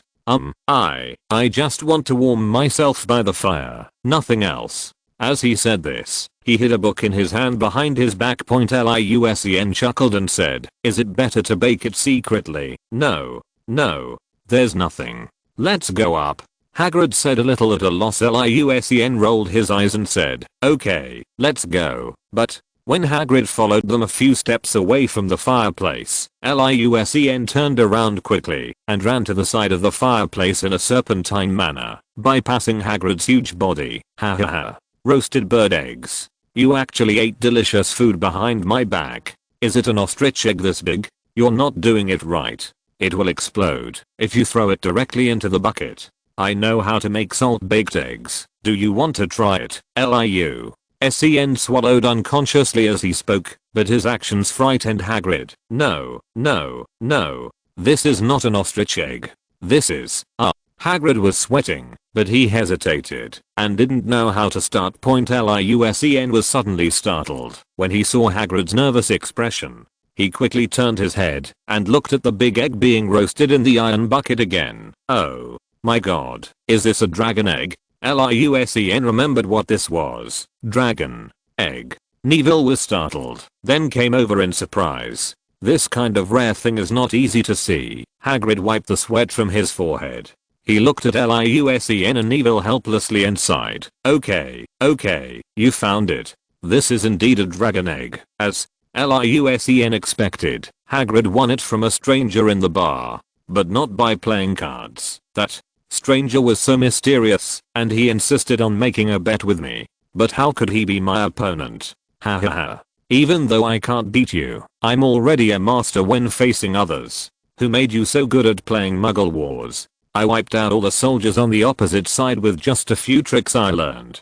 Hagrid said excitedly. He won the game by playing Wizard War Chess. Liu Sen occasionally played a few games with Hagrid, just like Ron crushed Harry in Wizard Chess. Hagrid was no match for him. But after seeing Liu Sen's tricks and rogue style of play, Hagrid's skills were much better than those of ordinary people. Neville said in a trembling voice, but I remember, it's illegal to raise dragon eggs. And dragons are extremely dangerous once they are born. Liu Sen didn't care. He knew how to solve it. He would just send it to Romania and give it to Charlie. At this stage, just let Hagrid realize his dream of raising a dragon. After instructing Hagrid to be careful and keep secrets, Liu Sen and the other man left point. But as soon as the evening came, Harry and the other two excitedly told him their new discovery quietly. Neville. And I knew it when we were doing morning exercise, but I forgot to tell you. But how did you know? Liu Sen asked. Ron said with a rich expression. We were reviewing in the library, but suddenly we saw Hagrid flipping through a book furtively. Guess what? He was looking up how to raise a dragon. When we followed him, we saw the dragon egg. I'm sure it's a Norwegian Spinosaurus. I visited a dragon farm's hatchery in Romania. Actually, Hagrid doesn't need to look it up in a book. Just ask me. Hermione interrupted him by elbowing Ron, then gave him a fierce look that said, do you want to die? Then she hugged her shoulders and said, Hagrid's behavior is very dangerous. But he won't listen to us, no matter how we persuade him. He even said that you knew about this a long time ago. Liu Sen, do you want Hagrid to go to Azkaban? Liu Sen was a little confused. He just found out about this morning. So he quickly defended himself. It's unfair. Neville and I only found out about this when we were doing morning exercises. How could I? I really knew about this. Seeing that Hermione narrowed her eyes and was obviously about to get angry, he quickly said, I predicted before. Hagrid will soon get what he wants most. What he wanted most was a dragon egg. And now he got it. Harry, Ron, do you remember? I said that to you while we were having a barbecue the day I blew up Hagrid's old house. Ron's eyes lit up and he said, wow, I remember now. Your prediction.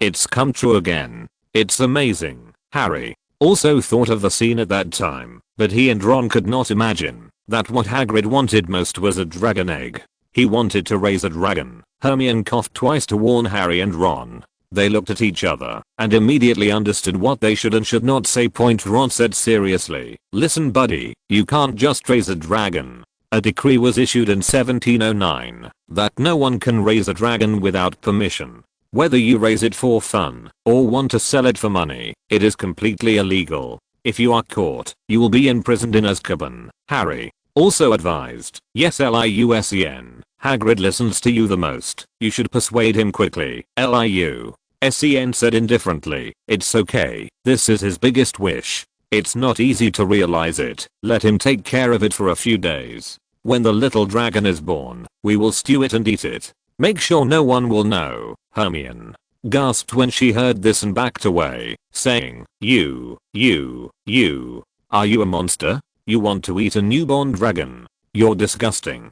Pervert. You're insane. Liu Sen chuckled. Ha ha ha. You took it seriously. I'm not stupid. Hermione had just breathed a sigh of relief when she heard the other party say, newborn dragons don't have much meat. It's best to feed them for a few days before eating them. Hehe. Hermione was so angry that she turned her head away and ignored Liu Sen who was talking nonsense. Harry and Ron looked at him with pleading eyes at this time. They didn't want Hagrid to take any risks either. Liu Sen had no choice but to stop joking and said seriously, okay, I'll go and persuade Hagrid. After the dragon is hatched, let him enjoy his craving for a few days and then send him away. Chapter 70 Hagrid, I just have a little dragon. The next day, Liu Sen and his group took advantage of their lunch break to walk out of the castle and go to Hagrid's house. On the way, Liu Sen suddenly thought of a question, so he asked Harry and his group, by the way, why did you three go to see Hagrid yesterday? The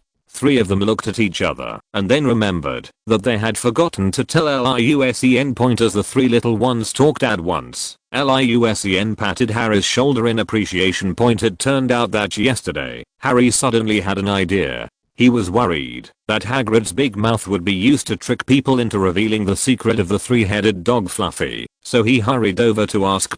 Several people praised Hagrid and asked him to reveal all the protection measures of the Philosopher's Stone. He also told everyone in detail who were the professors who participated in protecting the Philosopher's Stone. The three little ones were also horrified to find out that just the day before, a hidden person used a dragon egg as bait and learned from Hagrid that Fluffy would fall asleep when he heard music. Liusen shook his head in silence. Hagrid's mind was too naive. He was not careful with his words. When they arrived at Hagrid's house, Fang was still guarding outside the door. This lazy and timid dog saw a familiar face and just barked twice symbolically, then lay down and went to sleep, which had no warning effect at all. Hermione shook her head and knocked on the door with Harry and Ron. Thank God, at least Hagrid locked it. Hearing the knock on the door, Hagrid welcomed a few people in. Under the leadership of Hermione, they tried to persuade them again, but the other party remained unmoved and insisted on hatching the dragon. Liusen's suggestion of roasting the whole dragon was still rejected by everyone present, and he felt quite regretful. After a while, under the leadership of Hermione, several people began to get busy. Not only do they have to complete the massive amount of homework left by the professors, they also have to review their lessons, and they also have to worry about whether Hagrid's secret dragon breeding will be discovered. The task of keeping an eye on Hagrid hatching the eggs fell on Liusen and Neville, who would go over to check on the situation during their morning exercises every day. Finally one day, Liusen and Nornie brought back good news at breakfast. The egg was moving and would hatch today. Hermione definitely wouldn't skip classes to go see the dragon eggs, so Ron kept persuading Hermione throughout the herbology class that he thought it was a rare opportunity to watch a dragon egg hatch up close, and they should skip class to see it. Hermione disagreed with him. Liusen, who was standing by, discovered that Malfoy seemed to have heard some of the conversation and kept trying to get closer to them, hoping to find out what they were hiding. When it was break time, they rushed to Hagrid's house. Liusen wanted to take Neville with him, but he really loved the herbology class and was worried about missing the class, so he didn't come along. As Liusen expected, he keenly noticed a sneaky figure following him on the way. Liusen had already obtained Hagrid's key and led a few people to open the door and enter before closing the door. Liusen rolled his eyes, took out a magic wand at random, and quietly cast her spells at the ground under the window, then returned to the house in a gloomy manner. When they got to the basement, Hagrid had already excitedly moved the dragon egg to the coffee table. The few people arrived at the right time. Cracks had already appeared on the dragon egg and were gradually expanding. A clacking sound could be heard coming from the egg, and it was obvious that the little guy was trying hard to break out of the shell. Soon, a grey little creature escaped from the egg. It had large wings that were disproportionate to its thin body. Its white beak was a bit like an eagle's, and its long thin tail was exactly like a snake's. There are golden and blue purple stripes on its back, and the color transition is very beautiful. You can vaguely see the protruding horn bumps on it, and when it grows up, it will become a row of spikes. This is the origin of its name, Norwegian Spinosaurus. Liusen thought it was just a small lizard with wings, and it didn't have any meat on it. He immediately felt that the roasted dragon was not delicious, but in Hagrid's eyes, this was the most beautiful creature in the world. He touched the little dragon's chin lovingly, as if he was teasing a kitten. As a result, Xiaolang showed his sharp fangs and bit his finger, but Hagrid's half-giant bloodline is not given for nothing. He has thick skin and flesh, and is resistant to poison and magic. The little dragon's bite cannot penetrate his defense at all. He also said happily, "Look, it recognized me as its mother. How smart, Norbert." In the puzzled looks of Ron and the others, he explained, "It has to have a name, right? Right, Norbert? The little guy is so cute." As soon as he finished speaking, the cute little guy burped and spewed out a stream of fire. A piece of Hagrid's beard was instantly burned off, but he just smiled and patted out the flame, thinking that this was a greeting to it. Hermione immediately showed a worried look. The newly born dragon was so ferocious. What should she do in the future? You know, the growth rate of dragons is quite amazing. Just then, there seemed to be some movement outside the house. Liusen's eyes lit up, and he rushed to checkpoint. He deliberately slowed down his pace as he walked toward the door, and amplified the sound of his footsteps. Sure enough, after hearing the footsteps outside the door, there was a panicked fluttering sound. When Liusen slowly opened the door, all that was left outside the window was a pair of shoes. Liusen laughed evilly, and thought to himself, if you dare to follow us, don't blame me for being rude. Hehe. Liusen cast a strong sticky spell on the ground under the window. Malfoy, who came to peek, lay down by the window and looked, and then found that he was stuck. When Liusen approached, he had to take off his shoes and hide. Seeing no one in the direction of the castle, Liusen guessed that the other party was hiding not far away, so he said to himself, strange. I clearly heard a sound. Why is there nothing? At the same time, he took out the number 2 magic wand, made of alderwood, and with the core, made of the tail hair of a thestral. Perfect for silent casting, and instantly removed the sticky spell under the window. Of course, Liusen didn't just end the prank out of kindness. Instead, he quietly set up 3 more sticky spells, then he slammed the door shut. Malfoy was hiding in the corner outside the house. When he heard Liusen mumbling, and the sound of the door closing, he immediately breathed a sigh of relief. He cursed in his heart. Idiot. He wanted to catch me. No way. Fortunately, I was smart.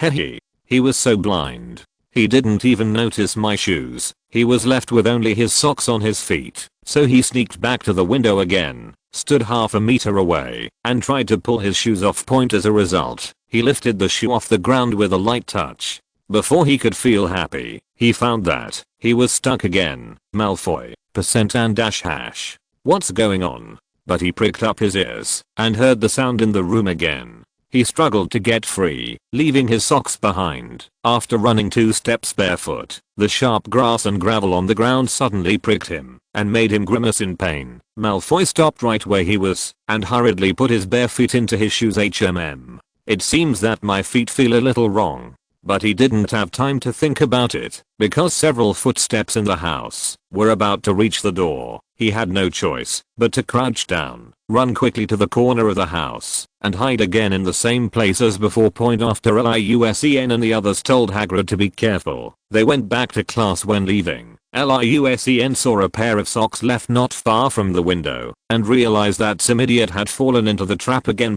So he held back his laughter and took out a small thing as big as a capsule from his pocket, spun it twice, and threw it into his sock. Malfoy waited until the footsteps of several people gradually faded away before he dared to show his head. Just as he was about to leave, he remembered his socks as a noble. He could have as many socks as he wanted, and they were all custom made. But the problem was that his family's emblem was embroidered on them. He had to take them away. Otherwise, he would be exposed. He thought to himself, if I fall for it again, I'd be a fool. Then he took 1 step at a time, testing the area bit by bit, like he was exploring a landmine, and was surprised to find that there was no trap under his feet. So he grabbed his socks and exerted so much force that he almost fell on his butt. Young Master Ma was a little confused. What's going on? Are all the traps disposable? Well, the people who designed the traps are really rubbish. Idiots without brains. This young master can come when he wants, leave when he wants, without anyone noticing. Purebloods are just bulls. At this time, the second half of the herbology class had already begun. He didn't have time to think about it, so he stuffed his socks into his pockets and ran to the greenhouse. Chapter 71 Expedited Fresh Food Delivery. When Malfoy returned to the greenhouse panting, the whole class turned their heads to look at him. The good-tempered Professor Sprout also put his hands on his hips and waited for Malfoy to explain. Young Master Ma blushed and whispered, I have a stomachache. Amid the snickers of his classmates, he dejectedly returned to between Crab and Goyle. However, Malfoy had a wicked smile on his face, as if he had succeeded in his plot. He peeked at Liusen and the others through a pot of herbs, clenched his fists, and said to himself, just wait. Sooner or later, I will discover your secret. When the time comes, I will ruin your reputation. You will become the laughing stock of everyone. Hehe. Before he could fantasize for long, Crab beside him sniffed and said, "It stinks. Did someone spill dragon poop?" Gayo. Also covered his nose and said, "Ugh. It stinks worse than dragon poop." More and more young wizards smelled the stench, especially Malfoy, who was about to faint. At this time, Pansy from Slytherin pointed at Malfoy and said, "Draco, your pocket is smoking." Malfoy quickly reached in and took out his socks. The smell suddenly became 10 times stronger. Even Professor Sprout, who had been dealing with organic fertilizers for many years, was almost suffocated. All the little wizards ran out of the greenhouse and waited for more than 10 minutes for the smell to dissipate. Professor Sprout stormed back to the greenhouse, picked up the source of pollution with a dung shovel and said, "Whose stinky socks are these?" An enthusiastic student named Liu in the crowd, who did not want to reveal his name, said, "Huh, there's a badge on the socks." After everyone identified him, they turned around and locked their eyes on young Master Malfoy. "It's not me. It's definitely not me. My feet don't stink." The smoked little wizard said, "Then take off your shoes and prove it." Malfoy had no choice but to do it in public. I said my feet were stuck. Would you believe me?" Malfoy was collectively denounced by the young wizards. Although he firmly argued that someone had framed him, he was hesitant to say who, when, and how. Professor Sprout finally concluded that Malfoy was deliberately disrupting the class and deducted 10 points from Slytherin. Malfoy thought the matter was over, but just in the evening he heard that the young wizards had given him a resounding nickname, Stinkyfoot Malfoy. Young Master Ma, who had been spoiled since childhood, had never suffered such an injustice. He secretly vowed to get back at his enemies. He would not be a pureblood if he didn't take revenge. And there was also the revenge for the fight between the two of them last time. Let's settle the old and new accounts together. Actually, LIUSEN didn't do anything too extreme this time. The mini delayed dung egg was just a slight punishment. The sticky curse was also temporary. It didn't last long, and it was automatically lifted in 3 days. Just don't take off your shoes for 3 days. It should be simple, right? On the other hand, Hagrid's dragon baby, Norbert, is growing at an amazing speed. In just 1 week, he has grown from no meat on his body to needing 2 grills. However, LIUSEN has given up eating the roasted baby dragon because Hagrid learned a trick for raising dragons from a book. Feed a newborn dragon a bucket of brandy and chicken blood every half an hour. After a week, start feeding it dead mice. So now the air in the basement has become very dirty, smelling of alcohol, blood, burnt smell, and the stinky smell of dead rats. Every time LIUSEN comes over, he cleans everything up like crazy. Ron once reached out to touch Norbert and was nearly bitten.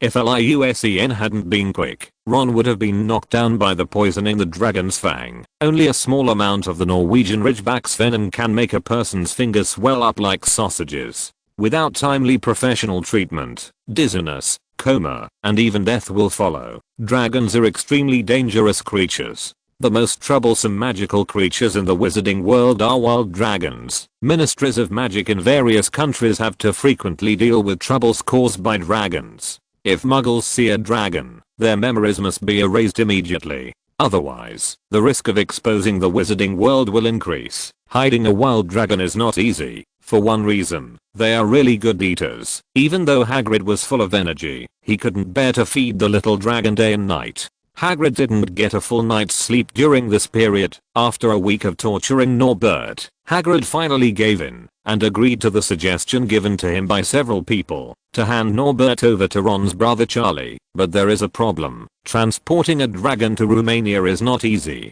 Fortunately, it is still very convenient to contact Charlie. I can use the magic phone. Of course, the ordinary version of the magic phone cannot communicate over such a long distance, but it can be combined with the magic signal amplifier. The signal amplifier is inspired by the pot lid receiver in the Muggle world. It looks like an upside down umbrella. After unfolding it, just place it in the direction you want to communicate with it. The communication distance of the magic phone can be greatly enhanced.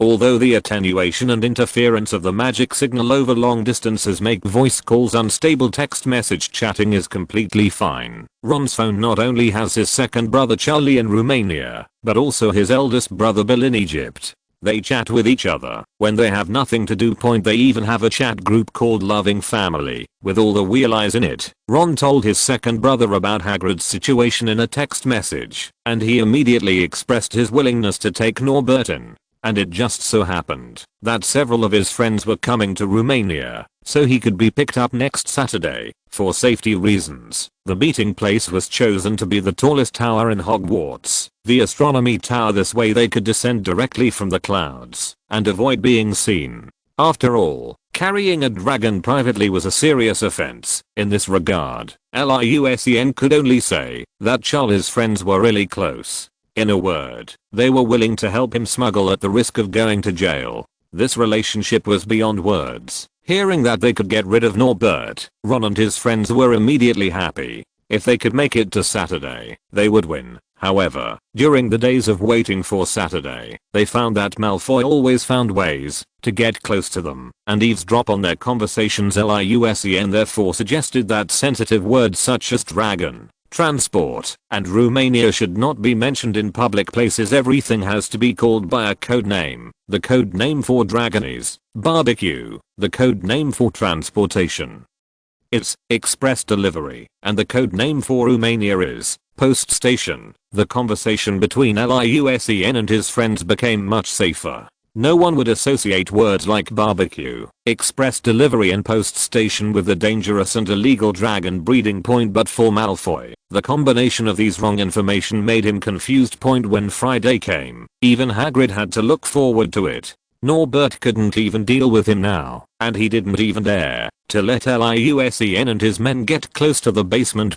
Finally it was Saturday night. The moon was dark, the wind was strong, and the sky was overcast. Perfect for smuggling, crossed out, and for secretly handling expedited express delivery of fresh produce. LIUSEN used an invisibility charm to turn himself invisible, while Harry, Ron, and Hermione all got into the invisibility cloak together. Their bodies could still squeeze in now, but they wouldn't be able to hide themselves later. LIUSEN was alone in the cold wind, feeling inexplicably sad. He was secretly thinking in his heart, should he tell Ginny about Ron and his female classmate wearing the same clothes? Originally, Neville also wanted to follow. Although LIUSEN believed that he could do the job, the risk would be greater if there were more people, so he let him stay in the dormitory to look after the house. The invisible foursome evaded Filch's patrol and arrived at Hagrid's house safely. He was already waiting at the door, wiping his tears and bidding farewell to Norbert. Chapter 72. The entire army was wiped out.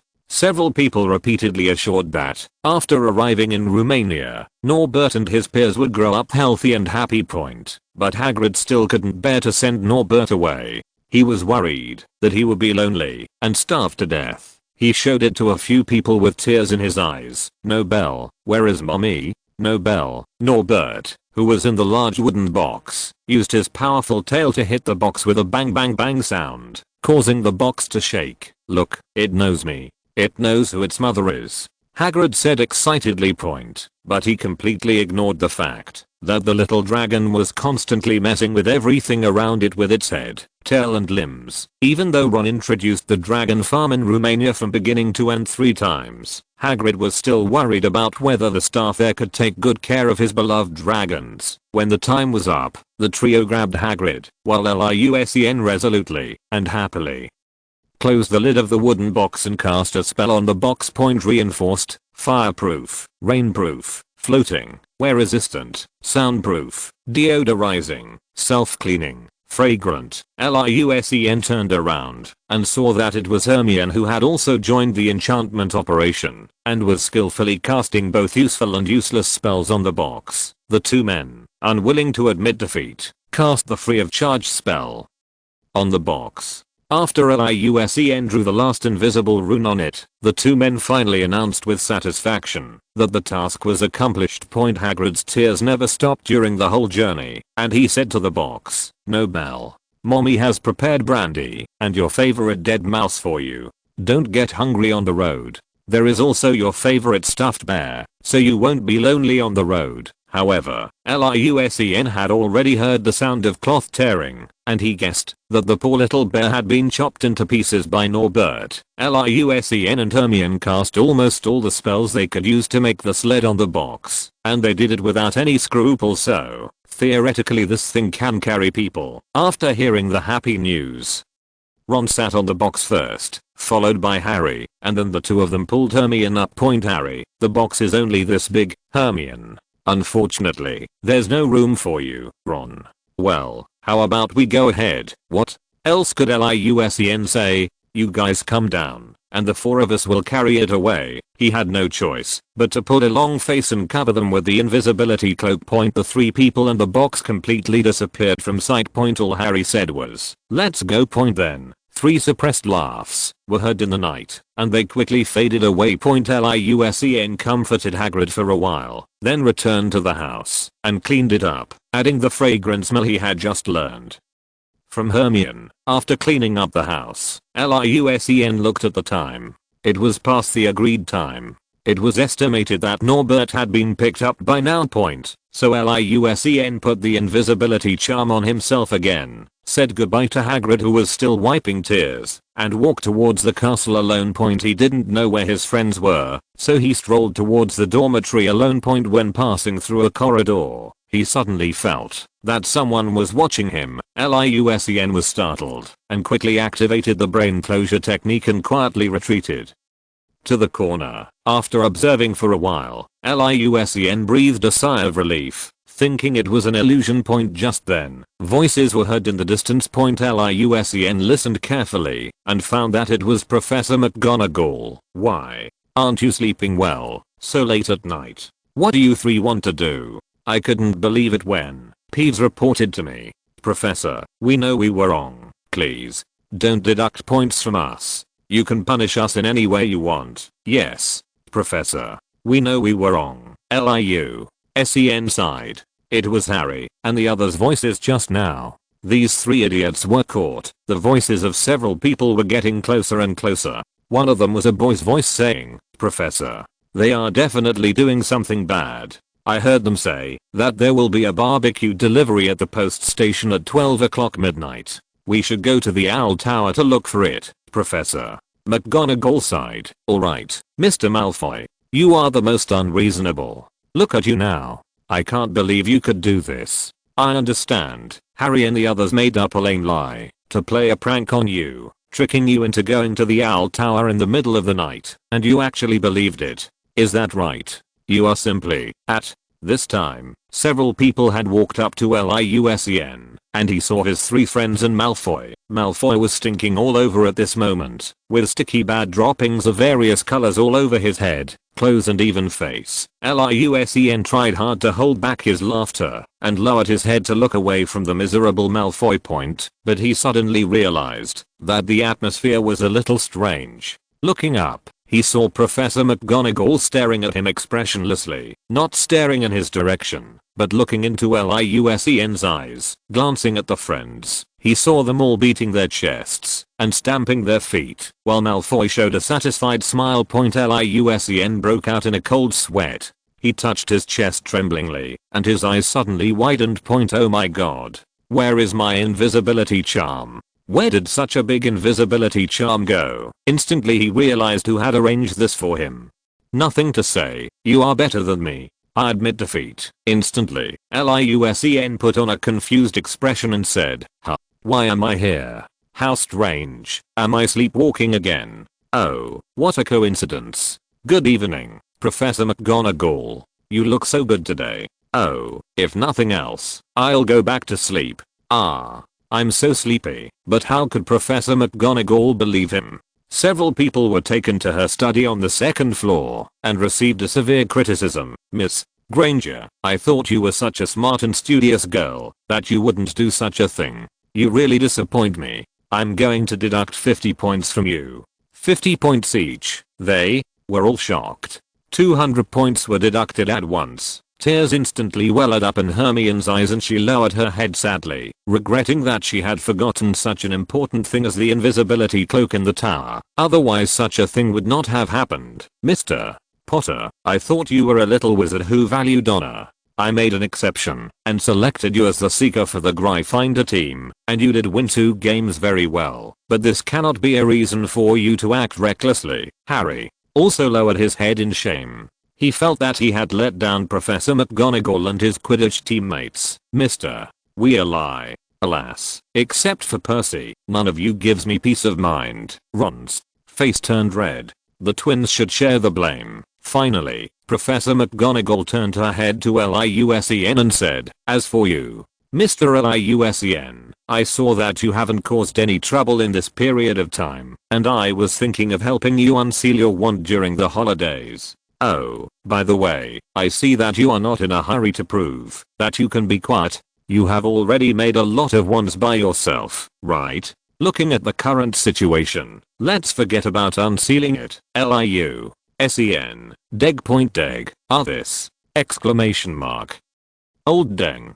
I won't let you go. Chapter 73 Preparations before confinement. The next day, the 3 little ones were in an extremely low mood. Because of them, Gryffindor's score dropped by 200 points overnight. Many people thought it was a mistake, but when the news that Harry and his friends were caught while strolling at night was posted on the Hogwarts forum, Liu-Sen and his 3 companions became the most unpopular people. Wherever they went, people would openly sneer at them. Even the honest Hufflepuffs and smart Ravenclaws treated them coldly. They had originally hoped that Gryffindor could defeat Slytherin. Malfoy from Slytherin became arrogant. He was also deducted 50 points by Snape, but he boasted that he had used his wisdom to trick several people out and made them deduct 200 points. Harry, who used to be loved and cared for wherever he went, was now unwelcome. Even during Quidditch training, his teammates didn't talk to him and only called him Seeker when they had no choice. Only Fred and George smiled and advised them not to take it to heart and that everyone would forget about it after a while. Hermione didn't speak for the whole day.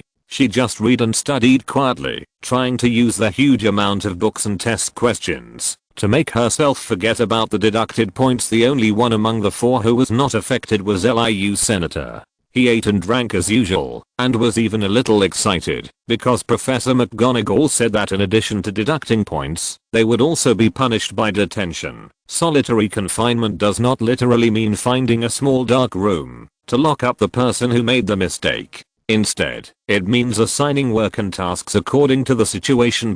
Detention meant doing drudgery like cleaning the medal room, sweeping the toilets, helping Filch deal with graffiti by little wizards, or recharging his magic spray gun.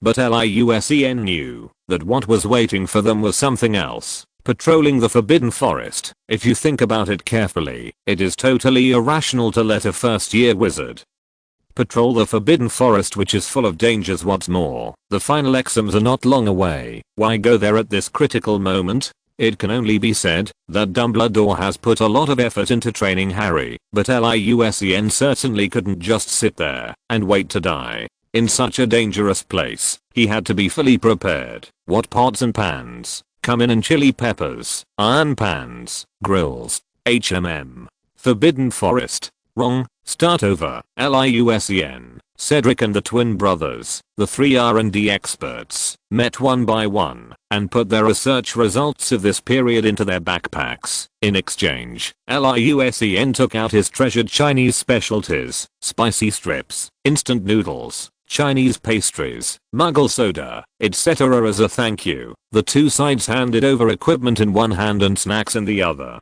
If the atmosphere between the 2 sides was not harmonious, Liu-Sen would really feel like a gangster picking up goods. Harry came back from his evening study and told Liu-Sen, Ron and Hermione worriedly. He accidentally saw Quirrell talking to someone in a very frightened manner. From the content of the conversation, it was guessed that someone was going to take action against the Philosopher's Stone guarded by Fluffy, but except for Liu-Sen, the 3 little ones who had just been deducted points had lost their former spirit of exploration and hesitated to take further action. The next day, Liu-Sen and others received a notice from Professor McGonagall. Detention will start at 11 o'clock tonight. and look for Filch in the hall. The sullen trio thought this was the punishment they deserved and said nothing more. At 10:30, Liu Sen put on his backpack early and left the Gryffindor Tower with a few people with excitement on his face. When he arrived at the hallway first, Felzy had just arrived. He held a magic shotgun in his hand, bowed slightly to Liu Sen and said, "Master Liu Sen, I didn't expect you to be implicated. I went to Professor McGonagall, but she insisted on having you put in detention together." Liu Sen didn't expect Filch to intercede for him. He said indifferently, "It's okay, Argus. This is an adventure for me too. I've always wanted to go to the Forbidden Forest, but..." Filch looked around nervously. Seeing that Harry and the others hadn't come close yet, he whispered, "You don't know. I heard that things in the Forbidden Forest are not very peaceful recently. Be careful if you encounter anything unusual." He organized his words and said, I know you are very powerful, but the things inside are very evil." By this time, Harry and the other three had already walked up to them dejectedly, so Filch dropped the subject, but was still worried about Liu Sen's safety. As soon as they arrived, Malfoy also rushed over. Harry and the others immediately showed disgusted expressions. Malfoy smiled wickedly, gloating over the fact that several people had been deducted 200 points. Seeing that all the punished little wizards had arrived, Filch took the lead and walked out of the castle. After taking a few steps, he stopped and waved towards the darkness behind him. Liu Sen had already discovered that it was Peeves. After seeing Liu Sen approaching, it hid in the dark and dared not come out. Seeing Filch waving, Peeves mustered up the courage to fly over and floated not far in front of them, using the faint blue light it emitted as a night light. Seeing Liu Sen looking at him with a smile, Peeves said quickly, "Good evening, Master Liu." "Master Liu Sen." Liu Sen nodded with satisfaction. "Good evening, Peeves. I heard that you have caught many little wizards who made mistakes recently. You did a good job." But Peeves was even more terrified, for it was he who had caught Harry and the others. He trembled immediately, and the faint light he emitted dimmed. Liu Sen smiled and said, "Don't be nervous. I don't blame you. What I mean is that you found something to do besides pranks, which is good. Keep up the good work." Peeves looked at the little devil Liu Sen and then at Filch. Seeing that he was really not blamed, he felt relieved and returned to the team to continue acting as a head-shaped night light. The moonlight is bright tonight, but when dark clouds pass by, it becomes pitch black. At this time, Peeves' role is highlighted, and it is quite useful. Everyone was very quiet along the way, but if Liu Sen was not among the young wizards, Filch would definitely have ridiculed the few people who made mistakes and complained about the fact that the headmaster did not allow him to use torture instruments. When we got to Hagrid's house, he was putting a collar on the Hound Fang. "I didn't expect you guys to come so early," Filch hummed in a sarcastic tone, which was considered an answer. But he immediately whispered to Liu Sen, "Master, you must follow this big fool closely. He may not be very smart, but he is big enough. If you encounter danger, hide behind him." Liu Sen shook his head. These two people have never gotten along and disliked each other. They will have to mediate in the future. In a sense, one is a doorman and the other is a security guard. They should help each other, but they secretly create a chain of contempt. Filch was to blame for more of the mistakes, and there was a reason why he was unpopular all these years. He speaks in a sarcastic way and has a weird temper, but he is not completely useless. No matter how dirty or tiring the work is, Filch will try his best to complete it, even if he does not know magic, and uses stupid methods to make 10 times the effort to complete it. He has been working diligently for many years, working late and getting up early, and not asking for overtime pay. Since we need to resolve the conflict, it's better to do it now than to wait for a better day. Chapter 74 Mediator Liu Sen. When Filch had handed over the little wizard and was about to leave, Liu Sen stopped him. "Argus, please wait a moment." Liu Sen called out. Filch immediately put on a kind smile. He wiped the magic sprayer that he always held in his arms and said, "I knew you could use it. Take it, young master. It's very useful," said the old administrator, handing over his treasure with some reluctance. Liu Sen took it, fiddled with it skillfully, and returned it to the other party and said, "Agus, thank you. But I think you misunderstood. I don't want to borrow your spray gun." Filch held the magic sprayer in his arms again with doubt. He asked puzzledly, "What do you want me to do?" Liu Sen brought him to Hagrid and said, "I heard that you two have some small conflicts. I think we are all friends. There is no need to be unhappy. We are all colleagues in the same school. We should be more understanding and less alienated. Can you both make concessions?" Hagrid didn't expect Liu Sen to be a peacemaker in this matter. Filch always targeted him and said bad things about him behind his back. Thinking of this, Hagrid snorted and turned his head away. Filch's reaction was similar. The conflict between the two had been going on for a long time. Liu Sen thought for a moment and said, "Argus, you may not know that Hagrid has a very kind heart. He just speaks bluntly and does things roughly. He is very reliable. And he is very righteous. Do you know? I can trust my life to him." Hagrid was very angry when he heard the first half of the sentence, thinking that Liu Sen was siding with outsiders, but after hearing the latter part, he suddenly felt embarrassed. He scratched his head, chuckled and said, "Ha ha ha. I'm not that good." Filch forced a smile for Liu Sen's sake, but he still did not approve of Hagrid in his heart. The two people's speaking habits, working styles, and every other aspect are different. They are completely poles apart. But Liu Sen's next sentence revealed a killer trick. In fact, the magic sprayer was sponsored by Hagrid. Maybe you don't know?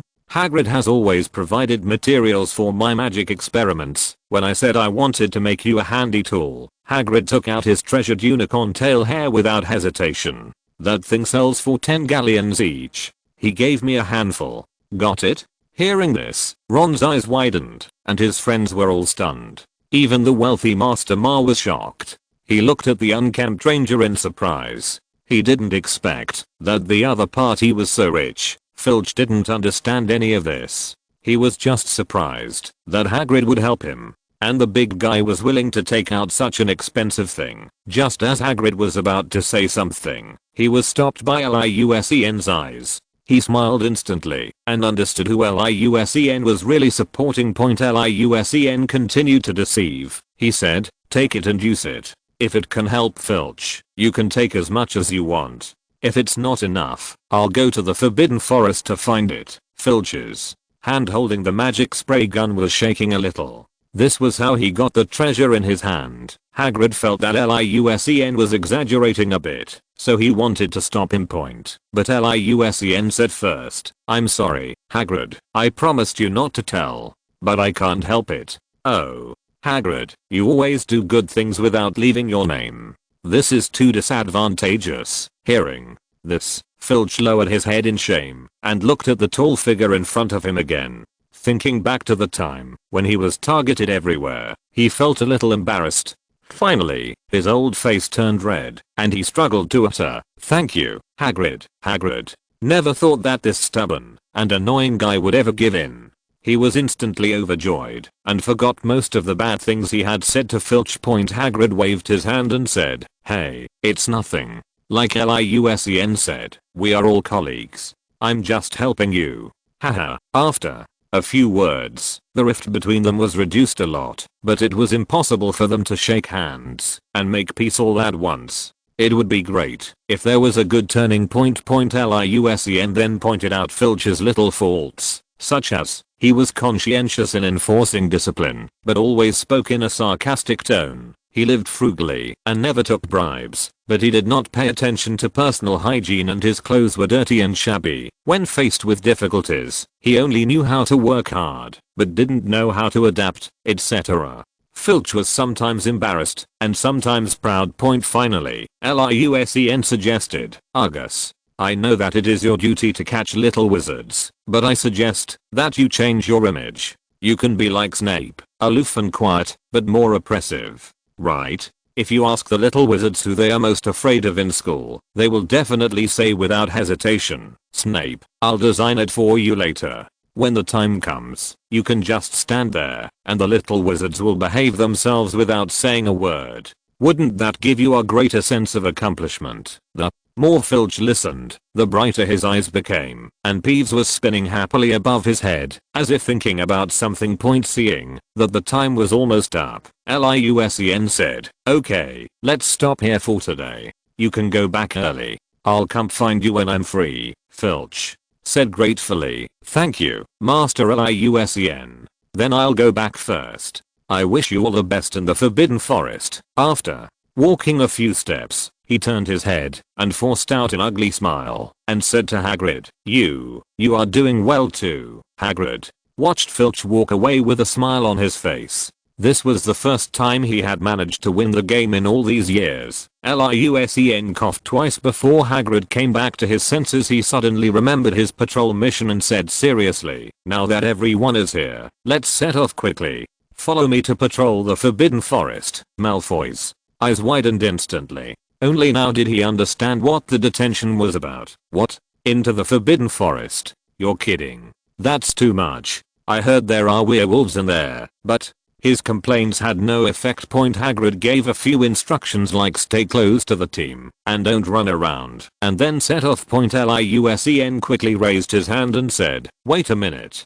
Give me a minute. I need to put on my equipment." Hagrid shrugged helplessly and said, "Okay, hurry up. But do you still need equipment?" Liusen had already taken out a bunch of supplies from his backpack and distributed them to his friends. Enhanced protective vest that can withstand rifle bullets with multiple magical defense effects. When encountering high impact, it will pop out airbags like Quidditch protective suits. One set for each of the 3 little ones. The matching protective helmet is stronger than the one worn by Quidditch goalkeepers and comes with a pure heart charm and a golden bell charm. One for each person. Golden Bell Talisman, Divine Travel Talisman, Exorcism Talisman, Healing Talisman. 1 set per person. 5 of each. In addition to these, Liusen also gave each of them a magic shotgun. The shape is still the classic shotgun style, but it is colorful, light and beautiful. Made of environmentally friendly plastic. Chapter 75. With a gun in hand, there is no need to panic. Liusen purchased a large number of toy guns from the Muggle world. Some time ago, he and the Lightwinds tinkered with them in the dormitory whenever they had free time. After Filch's experiment was successful, the others made a few more with these. The toy gun has been completely modified and reinforced, and has clever magic runes engraved inside. As long as you pull the trigger, the magic power stored in the magic bullet will be extracted, converted into preset magic, and fired out through the barrel. However, unlike Filch's, the 3 swords Liusen took out were not engraved with the 3 sets of housekeeping magic, cleaning, repairing spell, stop spell, but it is magic that is more suitable for exploring the Forbidden Forest. Ron, your spells are the Disintegration Curse, the Slicing Curse, and the Piercing Curse. You are mainly responsible for attacking. Don't move around. Be careful of accidental discharge. Ron took it excitedly. I've wanted to try it for a long time. But the toys you gave us to play with before were all unmodified Muggle toys. Finally there's the real thing. Harry, this is for you. It has a leg-locking curse, a petrifying curse, and an Expelliarmus curse. It can be used to achieve a surprise victory if you choose the right time. Harry was stunned for a moment, then took the magic shotgun and asked in confusion, "Why is mine so weak? Is there anyone like Ron's? I think his is pretty good." Liusen chuckled. "Believe me, you will like these spells. Especially the Expelliarmus. It is so powerful." Harry sighed helplessly and looked at Ron with envy. When Hermione saw Liusen looking at her, she blinked expectantly. She also wanted a weapon for self-defense. "Miss, no, it all has one too, of course. Take it. Yours has the stunning spell, the armor spell, and the healing spell. It's an attack, defense, and medical spell all in one. I'll leave the logistics support to you." Seeing several people curiously looking at the magic shotguns in their hands, Liusen added, "This is an upgraded version, using magazines to feed ammunition. 1 magazine has 10 magic bullets. Take the spare magazines, 3 per person." Harry, Ron, you two teach Hermione how to load and change the bullets, and familiarize yourself with the mode conversion. Don't make mistakes when shooting. In Fact, LIUSEN had long wanted to give a magic shotgun to the 3 people point, but on the one hand, everyone has been in a bad mood recently and, led by Hermione, has been reviewing desperately, trying to forget the trouble of losing points with the massive amount of test questions. Secondly, LIUSEN only retrieved the equipment from his R&D partners during the day and raced against time to complete the debugging before the confinement, LIUSEN said. To Hagrid, who was holding a hunting crossbow, "I'm sorry Hagrid, time is tight, so we can only make a few of these. I'll customize a special weapon for you when I have time." Hagrid waved his hand and said indifferently, "It's okay. I've been using a crossbow and it's fine. Few creatures in the Forbidden Forest can hurt me. By the way, where are yours? You didn't prepare any for yourself, did you?" It was only then that Harry and the other 2 noticed that LIUSEN had nothing in his hands. LIUSEN laughed and said, "How could there not be any? Mine is here." As he spoke, he raised his arms and pulled out 2 pistols from his armpits. Ding. Ding ding ding. Mine is the pistol model. Those are 2 classic M1911 pistols in carrot knife color schemes. Seeing that everyone was ready to go, Hagrid began to divide them into groups. Harry, Hermione, Ron, you 2 form a group of 3. The 3 little guys had guns in their hands, but they were not panicking. They looked at each other and seemed eager to try. Hagrid continued, "Then LIUSEN, Draco and I will form a team. Let's split up." The 3 little ones were stunned. Ron said in a trembling voice, "Hagrid, do we have to separate?" Hagrid nodded helplessly. "We have to separate. I recently found traces of unicorn blood. Something is killing them in the Forbidden Forest. We have to find that poor fellow. Let's put fangs in your hands. When you find the unicorn, send a green signal to the sky. When you are in danger, send red quotes to the sky." The trio now had the Hound Yaya, and they had some support point. But LIUSEN knew that, although Yaya looked tall and mighty, he was actually a cowardly weakling. The 2 teams started to move and walked into the Forbidden Forest in 2 directions. The tall and sturdy trees blocked the moonlight, and the hazy mist made everything in the distance to man shadowy. The deeper you go into the Forbidden Forest, the quieter and more empty it becomes.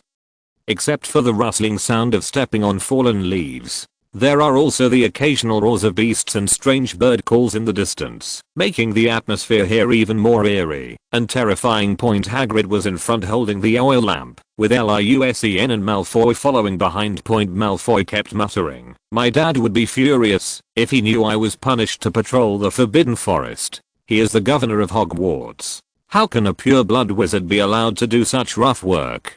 "What's that sound?" LIUSEN and Hagrid stopped and listened carefully. It was Yaya's voice. The 2 groups had just been separated for 2 minutes and had not walked very far. Fang's voice came from far away, and it ran to its owner Hagrid's feet with a pitiful look. At this time, Harry and his 3 friends also caught up with it, panting. "Yaya got frightened and just ran over here. We didn't catch its rope," said Harry, breathlessly. Hagrid was trying to comfort the timid Fang, and when he heard this he asked worriedly, "Are you in any danger, Ron?" One of the men said embarrassedly, "It was a spider that fell on my head. Sorry." LIUSEN sighed. Ron's fear of spiders was really difficult to deal with. Hagrid shook his head and thought that they had to regroup. "How about this? I'll take Hermione and Ron in one group. Harry, you'll be in one group with LIUSEN and Malfoy. LIUSEN will lead Fang." Harry nodded. With this arrangement, at least Hermione and the others would be much safer at this time. The frightened Master couldn't help but whispered, "Hey LIUSEN, what's the gun in that group? Is that what it's called? Can I have one too?" They have Hagrid in their group. LIUSEN, haha. "Do you know how difficult it is to make a magic gun? You want me to use it? Go cool off." Malfoy took 2 steps closer and said, "LIUSEN, we only have one big gun in our group. How can it be enough? Give me one, and I can help you share the danger." LIUSEN laughed. "Ha. That's wishful thinking. Do you know what material the magic gun is made of?" "It's very precious." Malfoy asked anxiously. "How much?" "I'll buy it." Seeing LIUSEN looking at him like a fool, Malfoy remembered that the last thing this man lacked was money. but he was really unsure. What if a werewolf popped out in this gloomy and terrifying forbidden forest? He lowered his voice and said, I have a lot of precious magic books at home. If you help me once, I will lend you 2 next semester. How about that? Liu Sen's eyes lit up. Malfoy was one of the pureblood families with a long history, and his family was wealthy. Lucius was also a member of the underworld. The magic book he mentioned might really be a good thing point. So Liu Sen said calmly, 10 books. I'll choose when the time comes. Malfoy's eyes widened immediately. This is taking advantage of someone's misfortune. If I find out about the 2 books, I'll be beaten up. And 10 books. I promise you that At this moment, some unknown animal in the depths of the forbidden forest let out a shrill cry, which was creepy to hear. Young Master Ma's face changed, and he said hurriedly, okay, deal. Liu Sen smiled kindly and looked at Malfoy in a more favorable light. He turned and walked towards Hagrid's group and exchanged Hermione's magic shotgun for an M1911 with a carrot knife color. Malfoy happily took the spray gun, and suddenly he felt relieved. He suddenly understood why Filch was holding on to this thing. It really made him feel safe. End of this chapter. Thank you very much for reaching the end. Don't forget to like. Looking for more exclusive content and immediate access? Subscribe to our Patreon. Remember, every like, subscription, or donation encourages us to continue. Thanks to everyone. See you in the next video.